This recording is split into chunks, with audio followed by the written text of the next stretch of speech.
Okay, players, Assalamu alaikum. Good evening. Walaikum assalam, sir. Good evening, sir. Good evening. Good evening. Good evening. Okay, good evening. நம்ம இருக்க பிள்ளைகள் யாராவது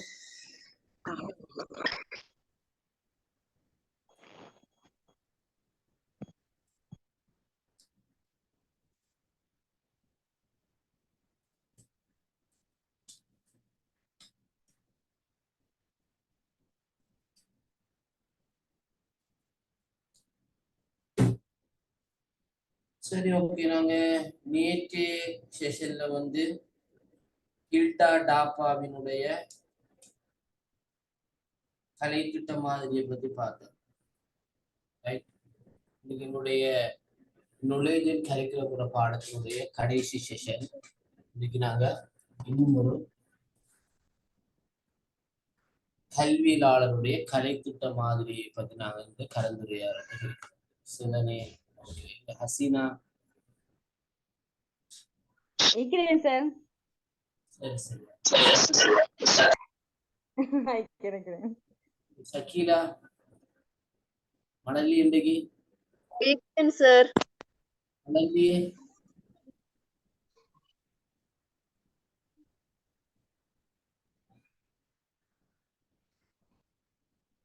right. Okay, நாங்க இன்றைக்கு பார்க்க போறது டீலருடைய மாதிரி. டீலருடைய கலை திட்ட மாதிரியை பத்தி நாங்க இன்னைக்கு பார்க்க போறோம். வட்டத்தன்மை கொண்ட மாதிரி, அதாவது சர்க்கிள் சிஸ்டமா.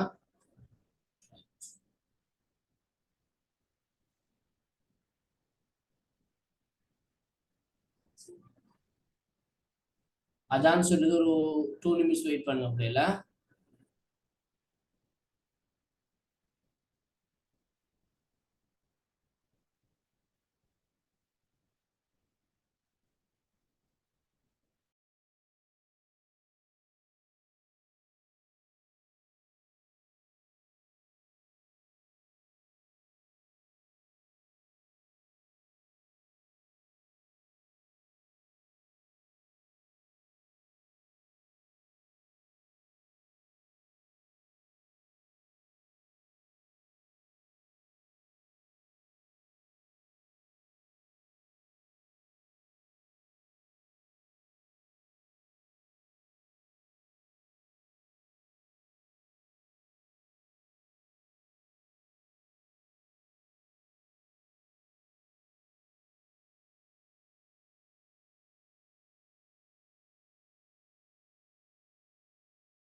ஓகே ஸ்டார்ட் பண்ணலாம் அப்படியே.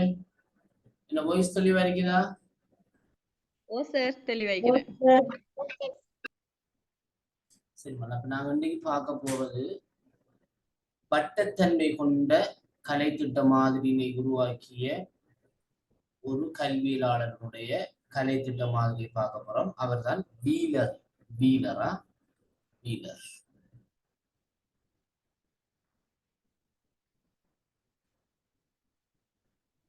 ஸ்கிரீன் ஷேர் ஆயிருக்கேன். Oh sir. ரைட். அப்ப இந்த வீலர் சொல்லப்படுறவர் பிரித்தானியாவை சேர்ந்த ஒரு கல்வியலாளர். இவர் 1967 ஆண்டு தன்னுடைய வட்ட மாதிரியிலான அல்லது வட்டத்தன்மை கொண்ட மாதிரியிலான தன்னுடைய கலைத்திட்ட வடிவமைப்பை அறிமுகம் செய்கிறார்.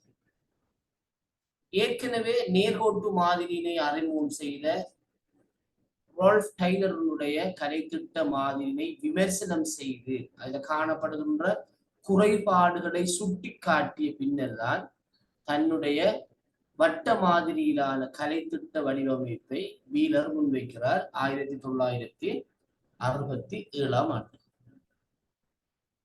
என்றாலும் இந்த வீலருடைய கலைத்திட்ட மாதிரி முற்று முழுதாக டெய்லருடைய மாதிரியிலிருந்து வேறுபட்டதாக இருக்கவில்லை. டெய்லருடைய மாதிரியினுடைய அடிப்படைகளை பின்பற்றித்தான் அதுல சில மாற்றங்களை சில குறைபாடுகளை நிவர்த்தி செய்யும் விதமாகத்தான் இவருடைய கலைத்திட்ட வடிவமைப்பு மாதிரி அமைந்திருந்தது.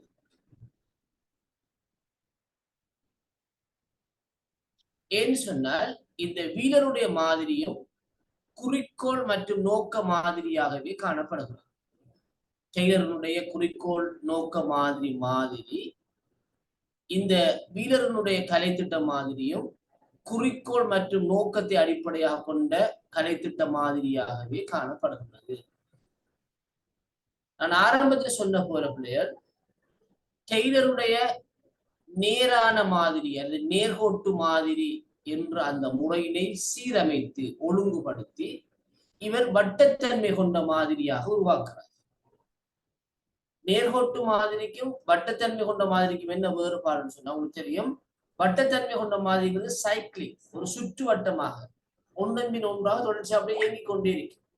ஒரு சைக்கிளுடைய சக்கரம் எவ்வாறு தொடர்ச்சியாக சுழன்று கொண்டிருக்குமோ அதே மாதிரி இந்த கலைத்திட்ட அம்சங்களும் தொடர்ச்சியான தன்மை கொண்டதாக இருக்கு, இயங்கு தன்மை கொண்டதாக இருக்கு. ஆனால் டெய்லருடைய நேர்கோட்டு மாதிரியில அவ்வாறு இந்த நேர்கோடுங்கிறது ஒரு அந்தத்தில தொடங்கி மற்ற அந்தத்தோட முடிவடைஞ்சு. ரைட், இதான் ரெண்டுக்கு முடியல பிரதானமான வேறுபாடு. ரைட், எவ்விடத்துல குறைபாடு காணப்படுகிறதோ அது நிவர்த்திக்கப்பட்டு மீண்டும் இயங்க ஆரம்பிக்கும் வீலர் மாதிரியில. ஆனா டெய்லர் மாதிரியில அவ்வாறு இல்லை. 1 மினிட்டா.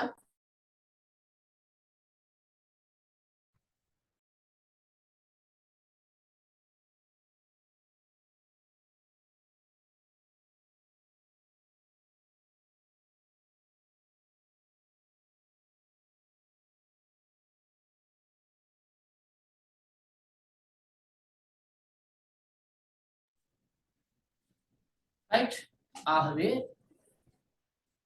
டெய்லருடைய மாதிரியில காணப்படுகின்ற பிரதானமான குறைபாட்டை நிவர்த்தி செய்யக்கூடிய வகையில தான் வீலரினுடைய இந்த வட்ட வடிவ மாதிரி வட்டத்தன்மை கொண்ட மாதிரி காணப்படுகின்றது.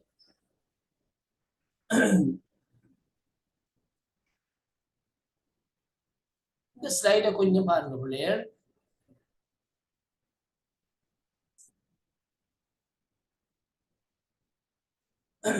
இதுதான் வீலர்னால முன்வைக்கப்பட்ட வட்டத்தன்மை கொண்ட மாதிரி. பாருங்க, முதலாவது இருக்கிற வட்டமாக மேலும் தொப்பில் இருக்கிறது வந்து நோக்கங்களும் குறிக்கோள்களும். ஆகவே டெய்லருடைய மாதிரி போல வீலருடைய மாதிரியும் நோக்க மற்றும் குறிக்கோள் மாதிரி என்ற அடிப்படையை கொண்டிருக்கிறது. ஆனால் டெய்லருடைய மாதிரி நேர்கோட்டு மாதிரி நாங்க பார்த்தோம், 4 கட்டங்கள்ல பார்த்தோம். என்னன்னு சொல்லி யாருக்காவது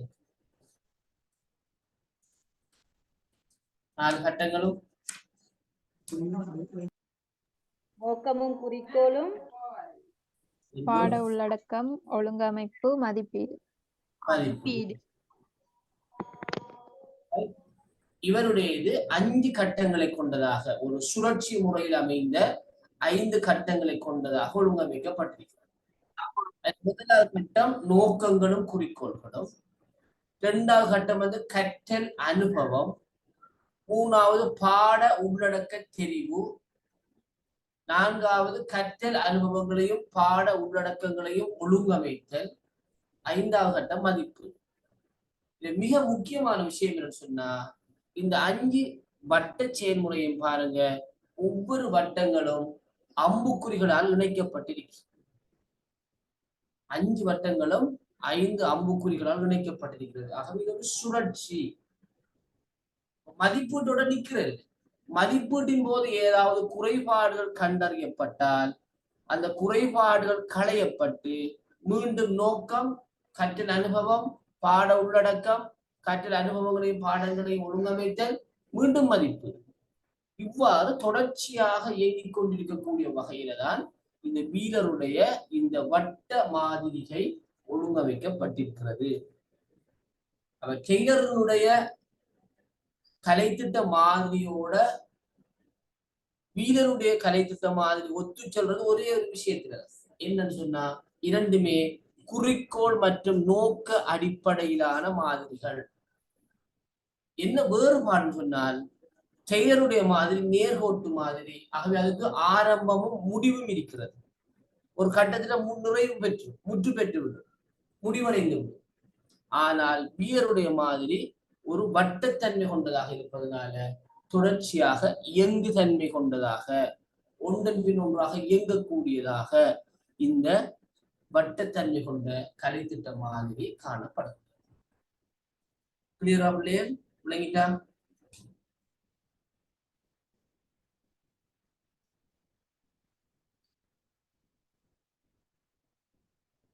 விளங்கிட்டா விளங்கலையா?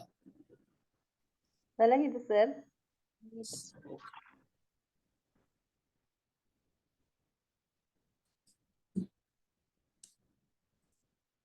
பாருங்க, சொன்ன விஷயத்தை தான் நோட்லையும் போட்டிருக்கிறேன். வீரரின் மாதிரியும் குறிக்கோளுடனேயே ஆரம்பமாகின்றன. வீரர் மாதிரியும் ட்ரெய்லர் மாதிரியை போல குறிக்கோள்களுடனேயே ஆரம்பமாகின்றன. ஒன்று மற்றொன்றில் செல்வாக்கு செலுத்தும் வகையில், அதாவது இந்த அம்புக்குறிகளுக்கு இடையில பாருங்க, ஒரு வட்டத்துல 2 பக்கம் அம்புக்குறி இருக்கிறது.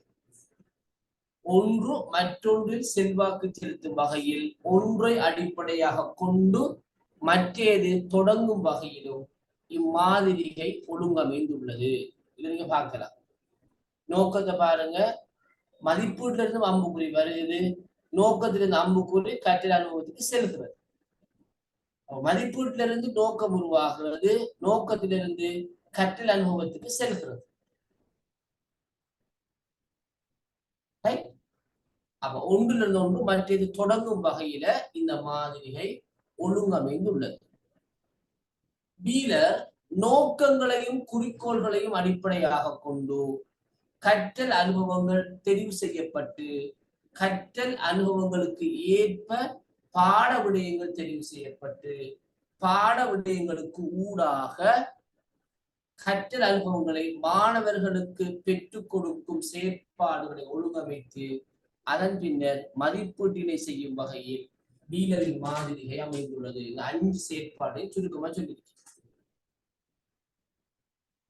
நோக்கங்களையும் குறிக்கோள்களையும் அடிப்படையாக கொண்டு முதலாவது வட்டம், கற்றல் அனுபவங்கள் தெரிவு செய்யப்பட்டு இரண்டாவது வட்டம், கற்றல் அனுபவங்களுக்கு ஏற்ப பாட விடயங்கள் தெரிவு செய்யப்பட்டு மூணாவது கட்டம், பாட விடயங்களுக்கு கூடாக கற்றல் அனுபவங்களை மாணவர்களுக்கு பெற்றுக் கொடுக்கும் செயற்பாடுகளை ஒழுங்கமைத்தல் நாலாவது வட்டம், மதிப்பீட்டினை செய்தல் அஞ்சாவது வட்டம்.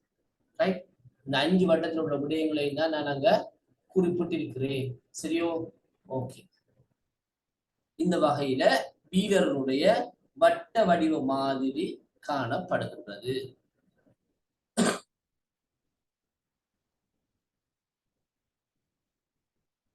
வீரர் தனது மாதிரிகையில் கற்றல் அனுபவங்களையும் பாட விடயங்களையும் வீரர் தன்னுடைய மாதிரியில கற்றல் அனுபவங்களையும் பாட விடயங்களையும் வெவ்வேறாக காட்டுவதன் மூலம் கற்றல் அனுபவங்களையும் பாட விடயங்களையும் வெவ்வேறாக பாட உள்ளடக்கம்னு பார்த்திருக்கிறாங்க. வெவ்வேறாக காட்டுவதன் மூலம் பாடசாலைகளுக்கு உள்ளும் புறமும், பாடசாலைக்கு உள்ளேயும் சரி பாடசாலைக்கு வெளியிலும் சரி மாணவர்களால பெற்றுக் கொள்ளப்படுகின்ற அனுபவங்கள் யாவும் கற்றல் அனுபவங்களாகவே அவரால் கருதப்படுகின்றது. ஒரு பாடசாலைக்கு உள்ளண்ட உதாரணமாக வகுப்பறை செயற்பாடு, ஆய்வுகூட பரிசோதனை போன்ற செயற்பாடு, மைதான செயற்பாடுகள் மட்டுமல்லாமலுக்கு களப்பயணம், கல்வி சுற்றுலா, கண்காட்சி போன்ற பாடசாலைக்கு வெளியில நடக்கிற அனுபவங்கள் எல்லாமே கற்றல் அனுபவமாகத்தான் கருதப்படுகிறது என்ற கருத்தை வீலர் முன்வைக்கிறார். பாட விடயங்களை தெரிவு செய்வதற்கு முன்னர் கற்றல் அனுபவங்களை தெரிவு செய்ய வேண்டும் என்பதுதான் இதனுடைய மிக முக்கியமான விஷயம். நம்ம என்ன பாடத்தை தெரிவு செய்ய வேணுமோ, என்ன பாடத்தை தெரிவு செய்யறோமோ அதற்கு முதல் நம்ம கற்றல் அனுபவத்தை தெரிவு செய்வோம். எப்படி என்ன எக்ஸ்பீரியன்ஸ் நாங்க எடுக்க போறோம், என்ன எக்ஸ்பீரியன்ஸ் எங்களுக்கு என்ன வேணும், இந்த லேர்னிங் எக்ஸ்பீரியன்ஸ் என்ன எங்களுக்கு அவசியம்ன்றத விளங்கிட்டு தான் அதுக்கு பிறகு நாங்க பொருத்தமான சப்ஜெக்டை நாங்க சூஸ் பண்ண வேணும். ரைட்? பாடங்களை தெரிவு செய்வதற்கு முன்னர் கற்றல் அனுபவங்கள் தெரிவு செய்யப்பட வேண்டும் என்ற ஒரு கருத்தை வீலர் முன்வைக்கிறார். இவருடைய மாதிரிகையில் வட்டம் அம்புக்குறிகளால் காட்டப்பட்டிருப்பது ஒரு விடயம். ஒவ்வொரு வட்டம் நான் ஆரம்ப சொன்ன விஷயம் தானே, 5 வட்டங்களும் அம்புக்குறிகளால காட்டப்பட்டிருக்கிறது. மற்றொரு விடயத்தில் ஒரு விடயம் மற்றொரு விடயத்தில் செல்வாக்கு செலுத்துவதை காட்டுவதற்கு யார்? இப்ப மதிப்பீட்டில் இருந்த ஒரு அம்புக்குறி நோக்கங்களும் குறிக்கோளுக்கும் வருது. குறிக்கோள்கள் நோக்கங்கள் இருந்த அம்புக்குறி கற்றல் அனுபவங்களுக்கு பாயும். கற்றல் அனுபவங்கள் இருந்த அம்புக்குறி பாட உள்ளடக்கங்களை தெரிவு செய்வதற்கு பாய்கிறது. ஒன்றுல ஒன்று செல்வாக்கு செலுத்துது, ஒன்றிலிருந்து ஒன்று தொடர்பு படுகிறது என்பதைத்தான் இந்த வட்ட செயல்முறை காட்டுவதாக குறிப்பிடுகின்றார். ஆகவே இந்த வீரருடைய மாதிரி டெய்லருடைய மாதிரியிலிருந்து வேறுபட்ட பண்புகளை கொண்டதாக, சிறப்பான பண்புகளை கொண்டதாக ஒழுங்கமைக்கப்பட்டிருக்கிறது என்பது நாங்க இருந்து அறிந்து கொள்ளக்கூடியதாக இருக்கிறது. கிளியரா விளங்கிட்டா?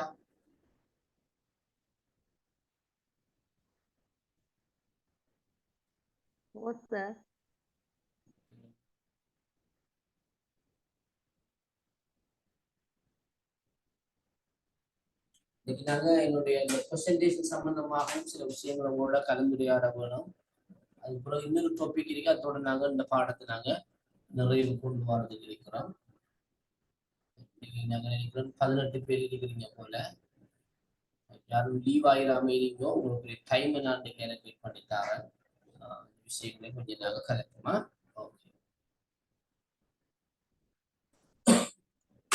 அடுத்த முக்கியமான விஷயம் சொன்னது இந்த கலைத்திட்ட செயல்முறை சொல்றது என்ன?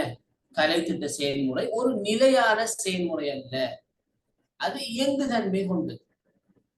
அப்படியே ஒரு இடத்துல நீடிச்சு அதே மாதிரி நிலைச்சிருக்கக்கூடியதல்ல, அதுல மாற்றங்கள் கண்டிப்பாக இடம்பெறும். அது இயக்கத்தன்மை கொண்டது. சமூக மாற்றங்களுக்கு ஏற்ப, அரசியல் மாற்றங்களுக்கு ஏற்ப, உலகமயமாக்கத்துக்கு ஏற்ப கலைத்திட்ட செயல்முறை மாறும். இல்லாவிட்டால் சமூகத்தால நிராகரிக்கப்படும். ஆகவே கலைத்திட்ட செயல்முறை ஒரு நிலையான செயல்முறையாக வந்து இயங்குதன்மை கொண்ட செயல்முறையாக உள்ளது என்பதை காட்டவே வீலர் இந்த செயல்முறையை வட்டமாக அமைத்துள்ளார். தொடர்ச்சியாக இயங்கும், புது புது விடயங்கள் சேர வரும், தவறுகள் குறைபாடுகள் களையப்பட வரும், தேவையான விடயங்கள் உள்ளடக்கப்பட வரும். இதை காரணத்துக்கு தான் அவர் வட்டமாக இதை அமைத்திருக்கிறார் என்று சொல்லப்படுது. கலைத்திட்ட கருமத்தொடர் இடையறாதன்னா முடிவடையாத, மாற்றம் அடைகின்ற, கண்டிப்பாக மாற்றத்தை ஏற்றுக்கொள்ள வரும். சமூகம் மாறுகின்ற போது கண்டிப்பாக மாற வரும். மாற்றத்தை ஏற்றுக்கொள்கின்ற தொடர்ச்சியான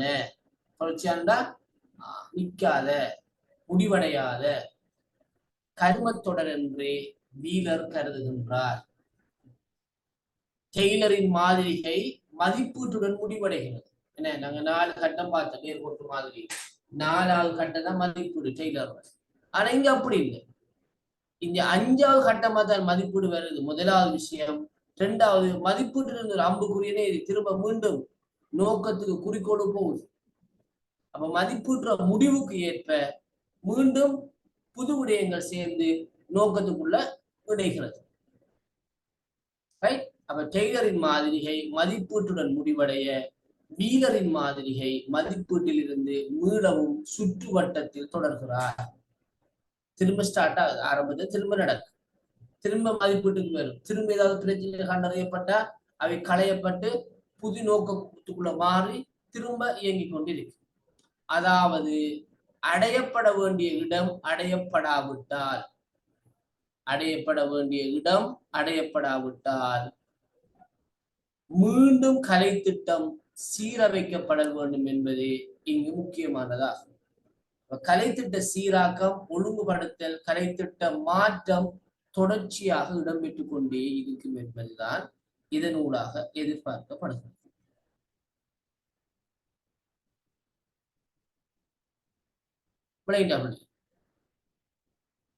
இதுக்கு உதாரணம் சொல்றாங்க. எங்கட நாட்டிலையும் நீங்க நேற்று கேட்டீங்கன்னா, எங்கட நாட்டில் இருக்கிற கலைத்திட்ட மாதிரி யார் ஹில்டாடா படம் மாதிரியா, டெய்லர்ற மாதிரியா, இப்ப நாங்க பாக்குற வீலர்ற மாதிரியான்னு எல்லாம் கேட்டீங்க. எல்லாருடைய மிக்ஸ் நான் சொன்னேன்ல. இந்த சாரி, இந்த வீலருடைய கலைத்திட்ட மாதிரியில காணப்படுகின்ற ஒரு விடயம் எங்கட நாட்டு கலைத்திட்டத்திலே கடந்த காலத்தில் காணப்பட்டிருக்கிறது. நீங்கள் அறிஞ்சிருக்க சில நேரங்கள்ல வாய்ப்பு இல்லை பிள்ளைகள். 1972ஆம் ஆண்டு 1972ல எங்களோட நாட்டுல கலைத்திட்ட மறுசீரமைப்பு இடம்பெற்றுச்சு. புதிய கல்வி சீர்திருத்தம் என்ற பெயரில ஒரு கலைத்திட்ட சீர்திருத்தம் இடம்பெற்றுச்சு. சரி உள்ளே, அதுல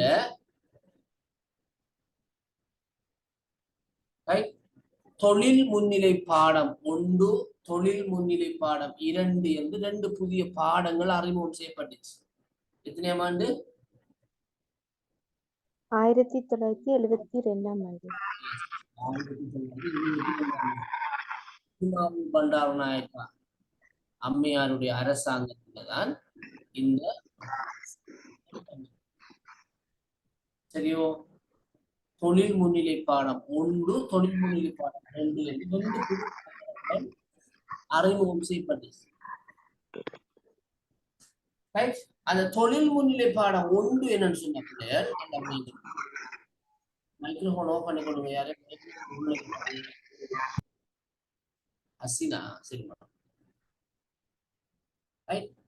தொழில் முன்னிலை பாடம் 1 என்னன்னு சொன்ன பிள்ளையர் தொழில் சார்ந்த பாடங்கள். உதாரணமாக எக்ரிகல்ச்சர், விவசாயம், மரவேலை, ரைட், உலோக கைத்தொழில், ஒட்டுதல், வெல்டிங், ரைட், மேசன்ரி, இப்படியான பொதுவான தொழில் சார்ந்த பாடங்கள். அது ஒரு பாடம் பாடசாலை மாணவர்களுக்கு. 2வது பாடம் என்னன்னு சொன்னா, ஒரு ஊர்ல ஒரு பிரதேசத்துல என்ன தொழில் பிரதானமான தொழிலாக இருக்கிறதோ அந்த தொழில் தொடர்பான பாடம். உதாரணமா ரத்தினபுரி இருக்கு. ரத்தினபுரியில பிரதானமான தொழில் என்ன? அப்ப ரத்தினக்கல் ஆபரணம், ரத்தினக்கல்லுக்கு பட்டை தீட்டுறது, ரத்தினக்கல் அகழ்வு, அதனோடு சம்பந்தப்பட்ட நவீன விடயங்களை அங்க கற்பிப்பாங்க பாடசாலையில. தொழில் முன்னிலை பாடம் 2. அம்பலாங்கொடை இருக்கு. அம்பலாங்கொடையில என்ன பிரதானமான தொழில்? முகமூடி. கைத்தொழில். எஸ். அப்ப இந்த முகமூடி கைத்தொழில காணப்படுகின்ற நவீனத்துவம் சார்ந்த விடயங்கள் அங்கு கற்பிக்கப்படும்.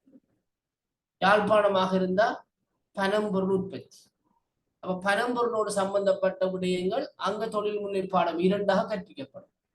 அப்ப ஒரு பிரதேசத்துல என்ன தொழில் பிரதானமான தொழிலாக இருக்கிறதோ அந்த தொழிலை வளர்ச்சி அடைய செய்வதற்கு, அந்த தொழில நிபுணத்துவத்தை ஏற்படுத்துறதுக்கு, அந்த தொழில முன்னேற்றத்துக்கு அந்தந்த பிரதேச பாடசாலைகளுக்கு அதனை ஒரு பாடமாக கலை திட்டத்தினூடாக அறிமுகம் செய்தார்கள். எப்ப? 1972ஆம் ஆண்டு. சரியோ? இத பாருங்க பிரச்சனை. இது எங்களுக்கு மேலோட்டமா பார்க்குற ஒரு நல்ல விஷயமா தான் இருக்குதுன்னு. 1977ஆம் ஆண்டு அரசாங்கம் மாறுது. 5 வருஷத்துக்கு அப்புறம் அரசாங்கம் ஆட்சி மாறும். மாறின உடனே அரசாங்கம் உடனடியாக என்ன செய்யுது? இந்த புதிய கல்வி சீர்திருத்தத்துல இந்த தொழில்முறை பாடம் 1, 2 சிஸ்டத்தை மாத்துது. மாத்தி அவங்க என்னறாங்கன்னு சொன்னா வாழ்க்கை திறனுங்கிற ஒரு பாடமா கொண்டாடுறாங்க. அந்த தொழில்முறை பாடம்ங்கிறது என்ன பாடமா மாறுது? வாழ்க்கை திறன், லைஃப் ஸ்கில்ஸ்ங்கிற பாடமா மாறுது. நல்லா இருக்கணும். லைஃப் ஸ்கில்ஸ்ங்கிற பாடமாக மாறுது. அதே பாடம் தான் தொழில்முறை பாடம் வாழ்க்கை திறனுங்கிற பாடமா மாறுது. அப்ப இது டெய்லர்ற மாதிரி அல்ல, இது வந்து வீலர்ற மாதிரி கூட அடிப்படை. என்னன்னு சொன்னா ஒரு பிரச்சனை கண்டறியப்படுது, தொழில்முறை பாடம் 2 சக்சஸ் இல்லை, ஆகவே அதை வந்து மாத்த வேணும். அப்ப என்னறாங்க? அந்த கலை திட்டத்தை அப்படியோ இன்னொரு விஷயமாக அப்படியோ மாத்துறாங்க. அதான் அந்த மதிப்பீட்டின் பின்னரான புதிய நோக்கம். விளங்குதா? 5வது படியில இருந்து நிறைவடையாமல் திரும்ப முதலாவது படி திரும்ப ஸ்டார்ட் ஆகுது, சுற்று சைக்கிள் சுழல். ரைட்? அதோட நிறுத்தல். இது எப்ப நடக்குது? வாழ்க்கை திறன் பாடம் எப்ப வருது? 77. தொழில்முறை பாடம் எப்ப வருது? 1972. திரும்ப நேராங்கண்டா 1997 20 வருஷத்துக்கு பிறகு, 77ல இருந்து 97 20 வருஷத்துக்கு பிறகு நேராங்க திரும்ப அந்த பாடத்தை மாத்துறாங்க. வாழ்க்கை திறனுங்கிற பாடத்தை வாழ்க்கை தேர்ச்சின்னு மாத்துறாங்க. லைஃப் கம்படன்சிஸ் மாத்துறாங்க. வாழ்க்கை திறனாக இருந்தது தேர்ச்சியாக மாறுது, ஸ்கில்ஸா இருந்தது கம்படன்சியா மாறுது. அந்த தேர்ச்சி மைய கல்வின்னு பார்த்தோம்.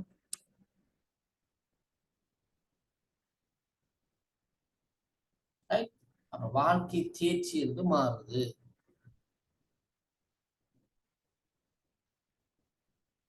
விளங்குதா? அப்ப இது இந்த வீரருடைய இந்த சுற்று வட்டத்துல ஒரு பிரச்சனை அல்லது ஒரு அடையப்பட வேண்டிய குறிக்கோள் அடையப்படாவிட்டால் மீண்டும் கலை திட்டத்தை சீரமைக்க வேணும் ஒரு விஷயத்த எங்கட நாட்டிலே நடைமுறைப்படுத்தி இருக்கிறார்கள் என்கிறதுக்கு இதை நாங்க உதாரணமாக கொள்ளலாம்.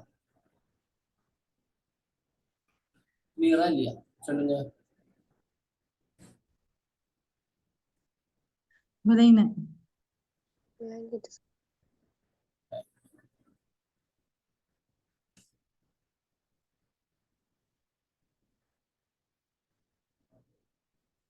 அப்படியோ இருக்கட்டும். அடுத்தது நாங்க விஷயத்துக்கு வருவோம். நாளைய பிரசன்டேஷன்ல வந்து உங்களுக்கு எப்ப திகழ்கிடப்படுறீங்கமால் 8:13 தான். ஓ சார், 8:13.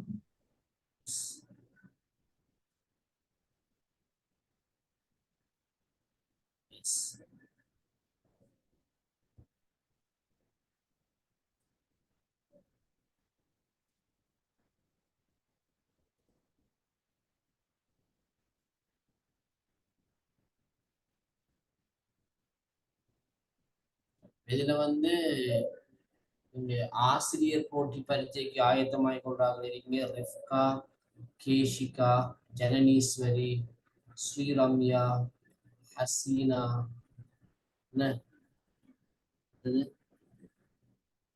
ஜெய்னப்,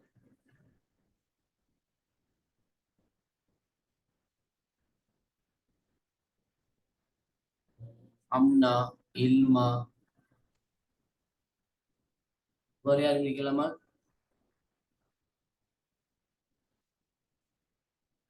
சார், நானும் அந்த A-level டீச்சிங்க்கும் போட்டிக்கிறேன், ஸ்டேட் டீச்சிங்க்கும் போட்டிக்கிறேன்.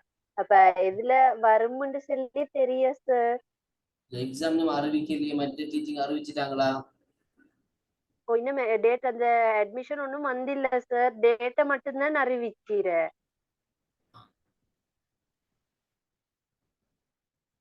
டேட் அறிவிச்ச எக்ஸாமுக்கு உங்களுக்கு ஒரு அவகாசம் ஒன்று தருவோம். அது பிறகு நாங்க செய்வோம். இந்த எக்ஸாம் செய்கிறார்கள். மற்றாக்கள் வந்து 13ஆம் தேதி செய்யட்டும். அப்படியா என்னவா சினாயா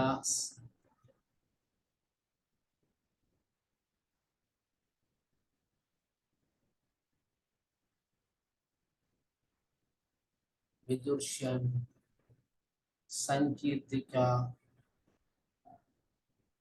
நதா நுஸ்ரா நீங்க எக்ஸாம் செய்யறதுன்னு சொன்னீங்க என்ன? எப்ப எக்ஸாம் செய்யறதுங்கிறது நாங்க அந்த எக்ஸாம் டீச்சிங் எக்ஸாம் ஃபேஸ் பண்ற ஆட்களுக்கு ஒரு அவகாசத்தை கொடுப்போம். மற்ற ஆட்கள் வந்து நாங்க 13ஆம் தேதி செய்வோம். எங்களுக்கு ஃபிக்ஸ் பண்ணின மாதிரி 13ஆம் தேதி செய்வோம். 8ஆம் தேதி எங்களுக்கு ஒதுக்கப்பட்ட நாளை வந்து நாங்க இந்த டீச்சிங் எக்ஸாம் முடிஞ்சதுக்கு பிறகு அவங்க 18ஆம் தேதி 17ஆம் தேதி முடின்னு சொல்றாங்க. ஒரு 20ஆம் தேதி மேல அவங்க அதை செய்யணும். அந்த டைம் ஒன்று கொடுப்போமா சாரோட கேட்டுக்கூட அந்த டைம் நான் இன்ஃபார்ம் பண்ணணும். குரூப்ல போடுவாங்க. எக்ஸாம் சிட் பண்ணாத ஆட்கள் வந்து நீங்க 13ஆம் தேதி ப்ரெசன்டேஷன் செய்யறதுக்கு உங்களை ஆயத்தப்படுத்தி கொள்ளுங்க. சரிமா? இது நீங்க பெருசா யோசிக்க தேவையில்லை. இந்த நாலேஜ் அண்ட் கரிக்குலம்ங்கிற இந்த பாடத்துல ரைட் உங்களுக்கு விருப்பமான ஒரு டாபிக், நாங்க நிறைய டாபிக் பார்த்திருக்கிறோம், நிறைய தலைப்புகள் பார்த்திருக்கிறோம். கரிக்குலம் என்றால் என்ன, அறிவு என்றால் என்ன, அறிவுடைய பிரிவுகளில் அறிவாராய்ச்சியில் எல்லாம் பார்த்திருக்கோம். ஆரம்பத்தில் ஞாபகம் நினைக்கிறேன். எல்லாம் ஸ்லைடையும் போடுவேன் நான் குரூப்ல. ரைட்? அப்ப அந்த உங்களுக்கு விரும்பின ஒரு டாபிக்கை வந்து நீங்க எடுக்கலாம். அடுத்து நீங்க நான் தந்த விஷயங்களை மட்டுமே மீண்டும் வினப்பி சொல்லாமலுக்கு அது சம்பந்தமாக இணையதளத்துல நெட்ல நிறைய விஷயங்களை நீங்க தேடி அறியலாம். ரைட்? அதை நீங்க தேடி எடுத்து ஒரு 7 ஸ்லைட் வரக்கூடிய மாதிரி, 7 அல்லது ஒரு 8 ஸ்லைட் வரக்கூடிய மாதிரி ஒரு ஸ்லைடுகளை தயாரிச்சு கொள்ளுங்க. சரியா? செய்யலாமா சார்? என்னமா 10 மினிட்ஸ்ல பிரசன்டேஷன் பண்ணலாமா? அது வந்து முக்கியம். முதலாவது ஸ்லைட் வந்து மகள் உங்களோட பேரு டீட்டெயில் இருக்கும். கடைசி ஸ்லைட்ல வந்து தேங்க்ஸ் நன்றி இருக்கும். அப்ப எழுதிக்க போற 5 ஸ்லைட் தானே சார். அப்ப நீங்க சொல்றீங்க என்னன்னா அசைன்மென்ட் மாதிரி செய்யணும்ன்றீங்களா? இல்லை இல்லை, ஸ்லைட்ல வந்து நாங்க என்ன போற மாதிரி நோட்ஸ் மாதிரி போடப்படாது. நீங்க உதாரணமாக நான் உங்களுக்கு ஒரு உதாரணம் சொல்றேன். நீங்க ஒரு தலைப்பு எடுக்கிறீங்க, கலை திட்டத்தின் முக்கியத்துவமும் அவசியம், இதெல்லாம் உங்களோட டாபிக் வச்சுக்கொள்ளுங்க. இதெல்லாம் உங்களோட தலைப்பு. அப்ப உங்களோட பேரு அறிமுகம் எல்லாம் முதலாவது ஸ்லைட்ல கொடுத்து போட்டு முதலாவது என்ன செய்வீங்கன்னு சொன்னா கலை திட்டம் என்றால் என்ன, ஒரு 3 பாயிண்ட்ஸ், அது ஒரு ஸ்லைட். 2வது கலை திட்டம் ஏன் அவசியம், அது ஒரு 3 பாயிண்ட்ஸ். கலை திட்டத்துடைய நன்மைகள் ஒரு 3 பாயிண்ட்ஸ். கலை திட்டமும் இன்று இல்லை ஒரு 2 பாயிண்ட்ஸ். ரைட்? விஷயம் முடிந்து இவ்வளவுதான். நீங்க எக்ஸ்பிளைன் பண்றதா நீங்க முக்கியம், விளங்கப்படுத்தணும். அப்ப நோட்ஸ் மாதிரி போடக்கூடாது. நான் உங்களுக்கு விளங்கப்படுறதுக்கு நிறைய டைப் பண்ணி அப்படியெல்லாம் படிக்கிறது. பாயிண்ட்ஸா போடுறோம், அவ்வளவுதான். ஏழு மாதிரி பட விளக்கத்திலையும் காட்டலாம். இப்ப நாம வீரருடைய அந்த படம் பார்த்துருவா போட்டோம்ல வட்ட மாதிரி, அப்படியான விடயங்கள். சரியா ஷக்கீலா? ஹசீனா?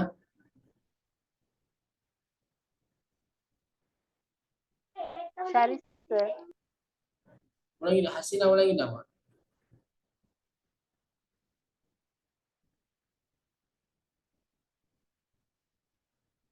ஹசீனா உலகிட்டா?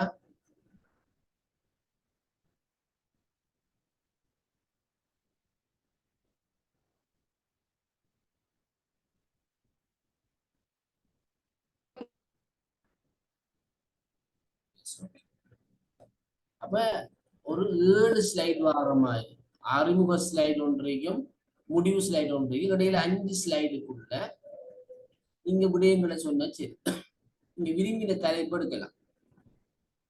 ஒரு ஆள் 2 தலைப்பும் எடுக்கலாம். சார் நீங்க எனக்கு சொன்னது சொல்லுங்க ஹசீனா.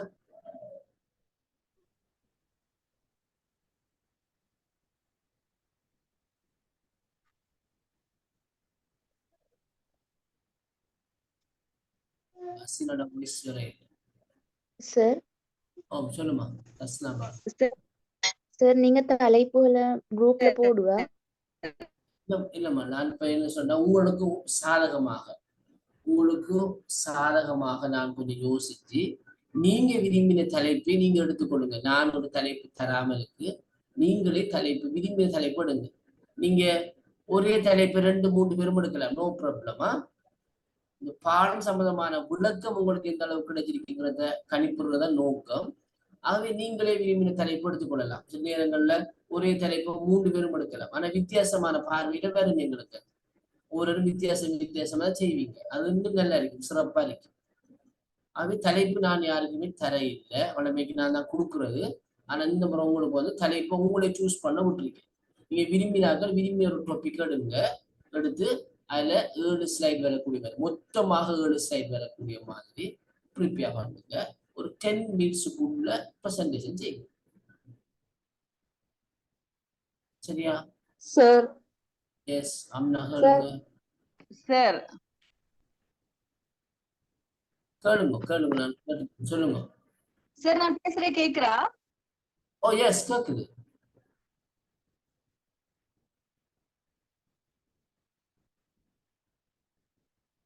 சொல்லுங்க அம்னா. சார் அந்த ஸ்லைட்ஸ் எல்லாம் கொஞ்சம் போட்டுடுமா சார் குரூப்ல நான் படிச்சதெல்லாம்?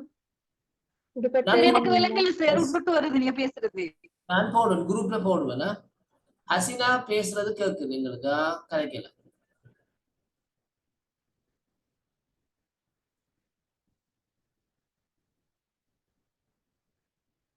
சார் உதாரணமா தேர்ச்சி மைய கலை திட்டம்னா அந்த தேர்ச்சி மைய கலை திட்டத்துல ஃபுல் டீடைல்ஸ் மாதிரி அடங்கு மாதிரி இருக்கணுமா சார், இல்லாட்டி வேற டாபிக் எடுக்க?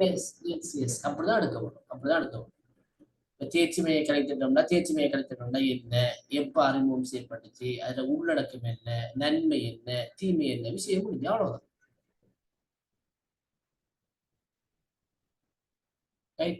கலை திட்டமும் தத்துவமும் பார்த்திருக்கிறோம். மெய்யியல் அடிப்படை, கட்டுருவாக்கவாதம், முற்போக்குவாதம், இலட்சியவாதம் படிச்சிருக்கேன். ஒவ்வொன்றும் எடுக்கலாம் தனித்தனி.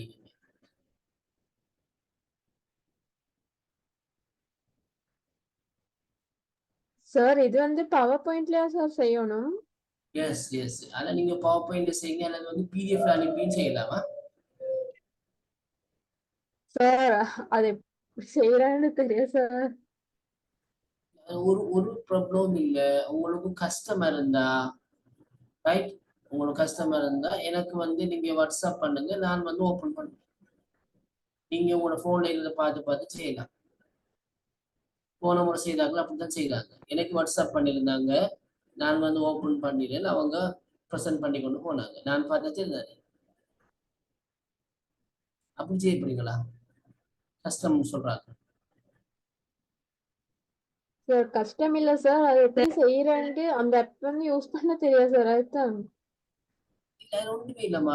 இப்ப இதுல வந்து என்ன சொன்னா, நம்ம சிஸ்டத்துல வந்து ஜூம்ல வந்து நீங்க ஜாயின் ஆகி ஷேர் இருக்கு, நியூ ஷேர் இருக்கு, கொடுத்து நீங்க ஷேர் பண்ணினீங்கன்னு சொன்னா உங்களோட பேரை நான் கூப்பிடக்குள்ள நீங்க மைக்ரோஃபோனை ஆன் பண்ணி நீங்க போய் ஷேர் பண்ணினீங்கன்னா உங்களோட போன்லயோ லேப்டாப்லயோ எந்த ஃபைல்ல கிடக்குற ஒரு டாக்குமெண்ட் அதை கேட்கும், அதை கொடுத்தீங்கன்னா ஓப்பன் ஆகும், உங்களுக்கு ஸ்கிரீன்லயே வரும், நீங்க பார்த்து பேசுறது. வேற ஒன்றும் இல்லை.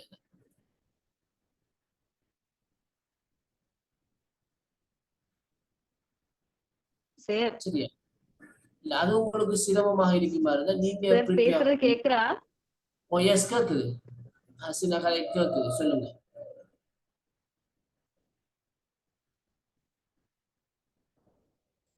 சரியாம்மா. அப்படி கஷ்டமா இருந்தா நீங்க எனக்கு வந்து வாட்ஸ்அப் பண்ணிட்டீங்கன்னு சொன்னா நீங்க உங்களோட ஸ்லைட்ல நீங்க அடிச்சத அல்லது நீங்க பிரிண்ட் அவுட் எடுத்தோ அல்லது போன் ஆன் பண்ணி வச்சோ நீங்க பேசிக்கொண்டு போற, நான் வந்து ஸ்கிரீன்ல போடுவேன், நான் பார்த்து கொள்வேன். உங்களுக்கு அதை மாத்தி கொண்டு செய்யற கஷ்டமா இருந்தா அப்படின்னு செய்யலாம். எப்படி செய்யப்படுங்க? சரி, ஓகே சார், ட்ரை பண்ணி பார்க்கிறேன். ட்ரை பண்ணி பாருங்க.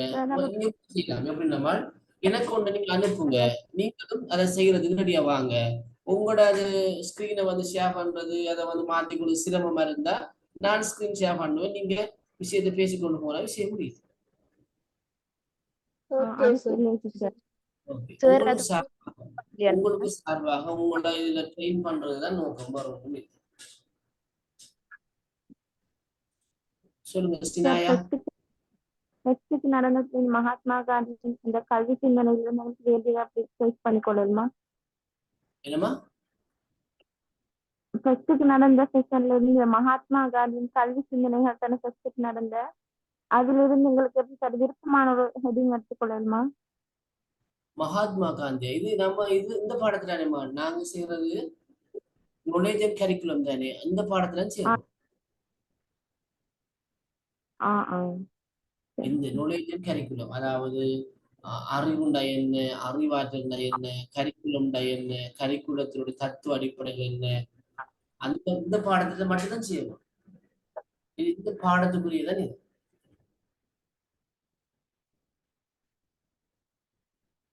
சரி சார். சரிம்மா. வேற ஏதாவது சந்தேகங்கள் எல்லாம் தீர்த்து கொள்ளுங்க. ஃபைனாஸ் ஃபரீனாஸ்.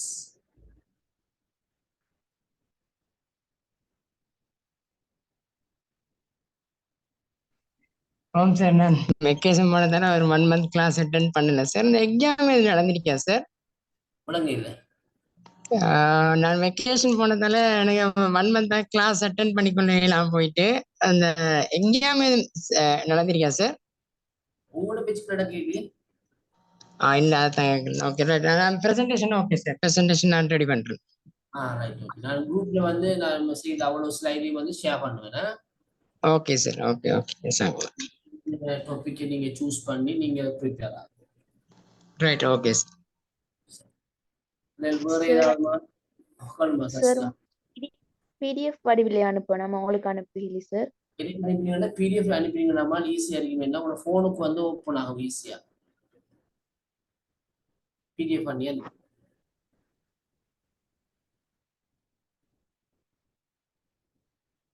என்னன்னு சொன்னா நீங்க சரளமாக அந்த விஷயத்தை பத்தி ஒரு தெளிவை பெற்று நீங்க முன்வைப்பு செய்யறதா நீங்க முக்கியம்.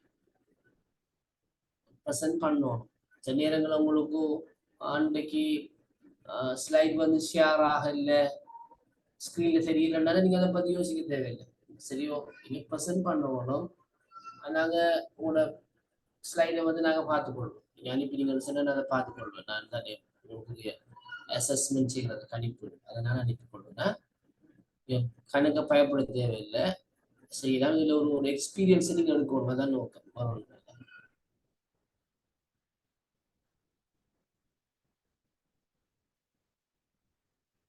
சரியா? அப்ப நீங்க இந்த 13ஆம் தேதி செய்யறதுக்கு யார் யார் ரெடின்னு நீங்க கொஞ்சம் சொல்லுங்க. சினாயா ரெடியாமான்? Sir sir. ஓகே. சங்கீர்த்திகா? ஓம் sir. Okay. Nadha? Okay sir. Nadha ready. Nusra? Okay sir. Okay. Tasna Banu? Okay sir. Shakeela? நானும் ready sir. Okay. Okay sir, நானும் ரெடி. ஃபரீனாஸ்? ஃபரீனாஸ்? நானும் ரெடி. ஓகே. நீங்க ஆமாம் சார், நான் ரெடி. வேறு யார் இருக்கீங்க பிள்ளைகள்? வேறு யார் செய்ய போறீங்க 13ஆம் தேதி? கம்ஷிகா. எஸ், கம்ஷிகா. சார் செய்ய போற தலைப்பு இப்படியே சொல்லணுமா? தேவையில்லை தானே?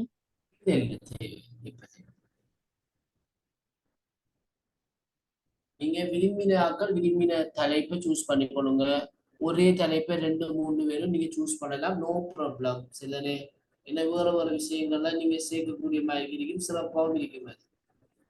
அதுல நீங்க யோசிக்க தேவையில்லை.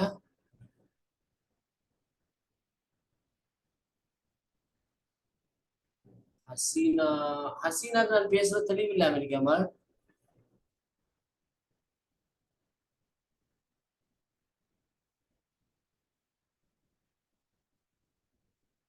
ஹசீனா?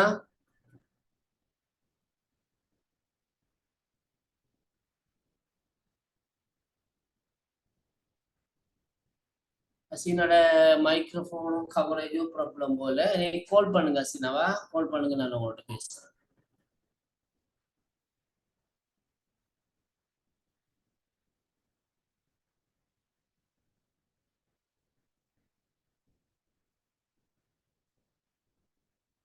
ரைட். அப்ப நாங்க 13ஆம் தேதி பரினாஸ், சினாயா, சங்கீர்த்திகா, நதா, நுஸ்ரா, தஸ்னபானு, கம்ஷிகா, ஷக்கீலா 8 பேருடைய பிரசன்டேஷனை நாங்க அன்றைக்கு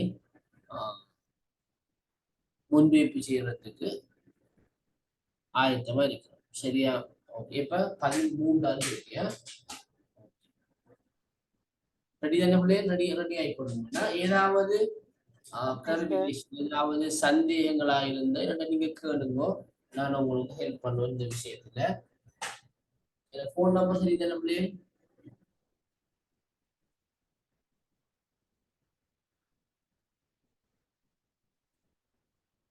போன் நம்பர்ல நீங்க கால் பண்ணி கேட்கலாமா? சரி, ஓகே. அப்ப நாங்க விஷயத்துக்கு போவோமா, பாடத்துக்கு போவோமா? சொல்லுங்க. Okay sir. Okay sir. Okay sir.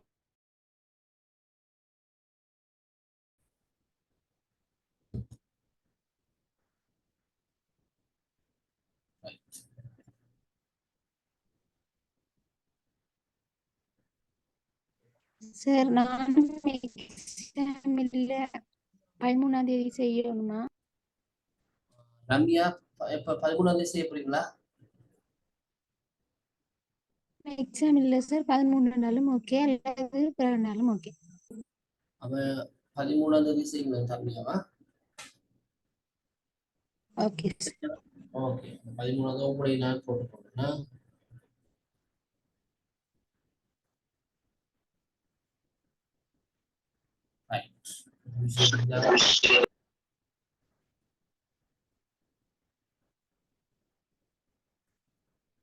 அப்ப டெய்லர் மாதிரியை மதிப்பீட்டோட முடிவடைகிறது. ஆனால் வீரர் மாதிரி மதிப்பீட்டுல இருந்து மீண்டும் சுற்றுவட்டத்துல அடுத்த செயல்முறையை ஆரம்பிக்கிறது என்ற விஷயத்தை நாங்க கடைசியாக பேசியிருந்தோம். ரைட். இப்ப அடுத்த விஷயத்துக்கு நாங்க வாரோம். இந்த வீரர் மாதிரியில காணப்படுற சிறப்புகள் என்ன, என்ன நல்ல விஷயங்கள் இருக்குன்னு பார்த்தோம்னா 2 முக்கியமான விடயங்கள் இருக்கு. ஒன்று, மாணவர்களால எதிர்பார்க்கப்பட்ட குறிக்கோள்களை மாணவர்கள் அடைந்து விட்டார்களா? நாங்க ஒரு கலை திட்டத்தை மாணவர்களுக்கு நடைமுறைப்படுத்துகின்ற போது என்ன விடயத்தை மாணவர்கள் அந்த கலை திட்டத்தில் அடைந்து கொள்ள வேண்டுமோ அதை அடைந்து விட்டார்களா என்பதை மதிப்பிடுவதற்குரிய ஒரு ஒழுங்குமுறை பின்னூட்டலை கொண்டுள்ளது. ஒரு ஒழுங்குமுறையாக ஒரு பின்னூட்டல் இருக்கின்றது. என்று சொன்னால் அந்த எதிர்பார்க்கப்பட்ட குறிக்கோள் அடையப்படாவிட்டால் மதிப்பீட்டுல கண்டறியப்பட்டு மீண்டும் குறிக்கோளுக்குள்ள சேரும். மதிப்பீட்டு நாம அப்படி நிப்பாடுறது, மதிப்பீட்டோட எதுவும் செய்யாமல் விட்டு விடுறது இல்லை. மதிப்பீட்டில் நாங்க ஒரு தவற அல்லது ஒரு அடையப்பட முடியாத ஒரு விஷயத்தை கண்டோம் சொன்னால் நாங்க என்ன செய்யறோம், மீண்டும் குறிக்கோளை இணைச்சு மீண்டும் சுற்றுவட்டத்துக்குள்ள நாங்க சேர்க்கிறோம். அப்ப இதனால மாணவர்களோட முன்னேற்றத்தை ஒழுங்குமுறையாக அளவிடலாம். இது வீரர் மாதிரியில மட்டும் காணப்படுகின்ற ஒரு சிறப்பான பண்பாக இருக்கிறது. 2வது விஷயம் என்று பார்த்தோம்னா வீரர் மாதிரியில நடத்தை பண்புகள் உள்ளடக்கப்பட்டிருக்குது. வீரர் மாதிரியில நடத்தை பண்புகள் உள்ளடக்கப்பட்டிருக்குது. அதாவது நடத்தை சார்ந்த குறிக்கோள்கள் இங்கு காணப்படுவதனால மாணவர்களிடம் வெளிக்காட்டப்படுகின்ற, மாணவர்கள் வெளிப்படுத்துகின்ற நடத்தை சார்ந்த இயல்புகள் இங்கு காணப்படுறது, இந்த குறிக்கோள்ல உள்ளடக்கப்படுறது, இந்த கலைத்திட்டத்தில் சேர்க்கப்பட்டிருப்பது ஒரு சிறப்பானதாக இருக்கு. இவ்வளவுதான் நாங்க இந்த வீரருடைய வட்ட வடிவ கலைத்திட்ட மாதிரியில கலந்துரையாட வேண்டிய விடயம். சரியா பிள்ளையே? கிளியரா? நாங்க இதுதான் ஒரு ஆக்டிவிட்டி உங்களுக்கு தரப்போறோம். விளங்கிச்சு சார். ஓகே. இப்ப நீங்க தேவையான ஸ்கிரீன்ஷாட் எடுத்துக்கொள்ளுங்க. 1ல இருந்து இதை வச்சுதான் உங்களுக்கு கேள்வி ஒன்று தரப்போறோம். பாருங்க,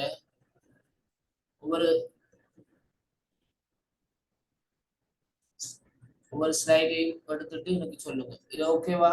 மாத்தட்டா? Okay sir.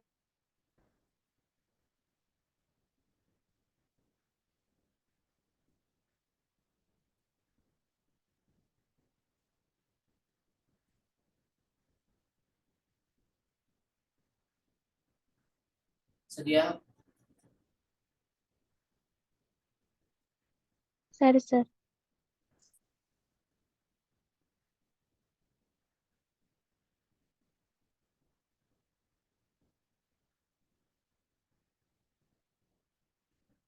சரியோ? சரி சார்.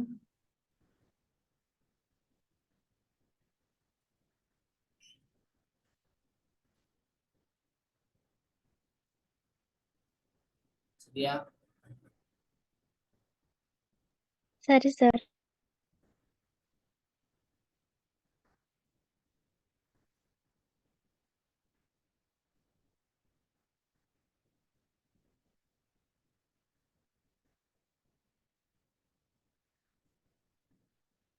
சரி. Okay sir.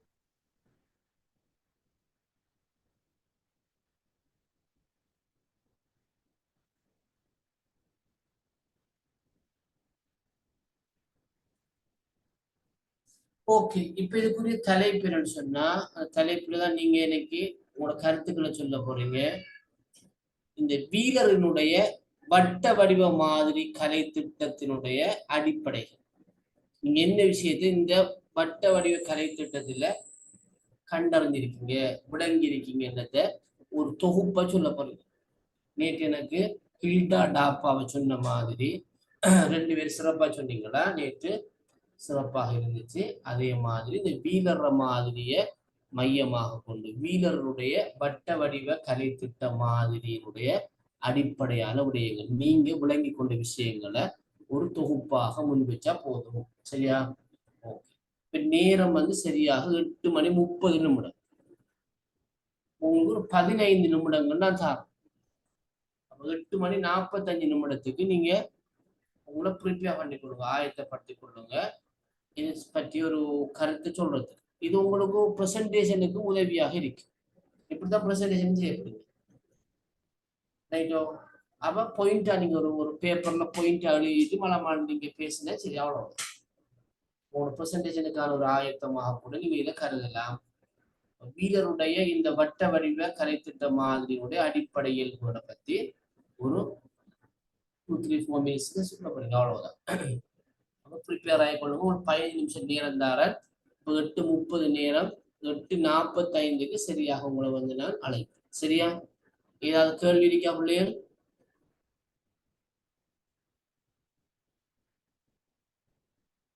தஸ்னபான் உழைக்கமா? Isra? Oh sir. Shakeela? Okay sir. ஹசீனாட மைக்ரோஃபோன்ல பிரச்சனை இருக்கு முடியாது. ஹசீனா மைக்ரோஃபோன்ல ப்ராப்ளமோ அல்லது கவரேஜ் பிரச்சனையோ சரியில்லை.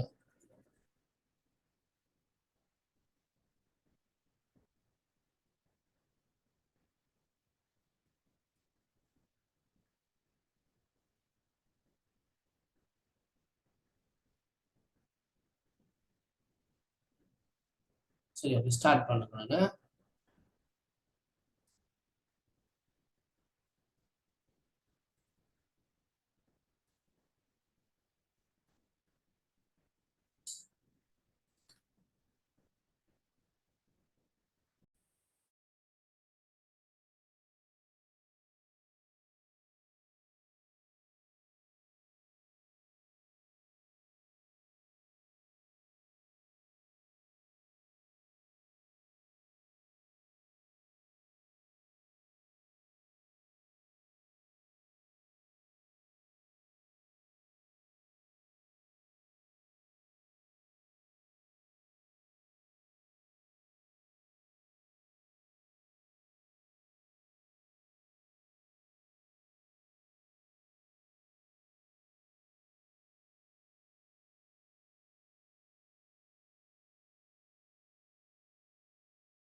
சரி என்ன மாதிரி வேலை தந்தா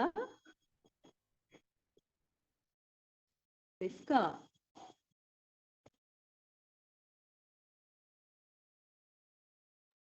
ஓ தந்த ஓ ஹசீனா, ஹலோ ஹசீனா.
பாப்போமா பிள்ளைய ரெடியா?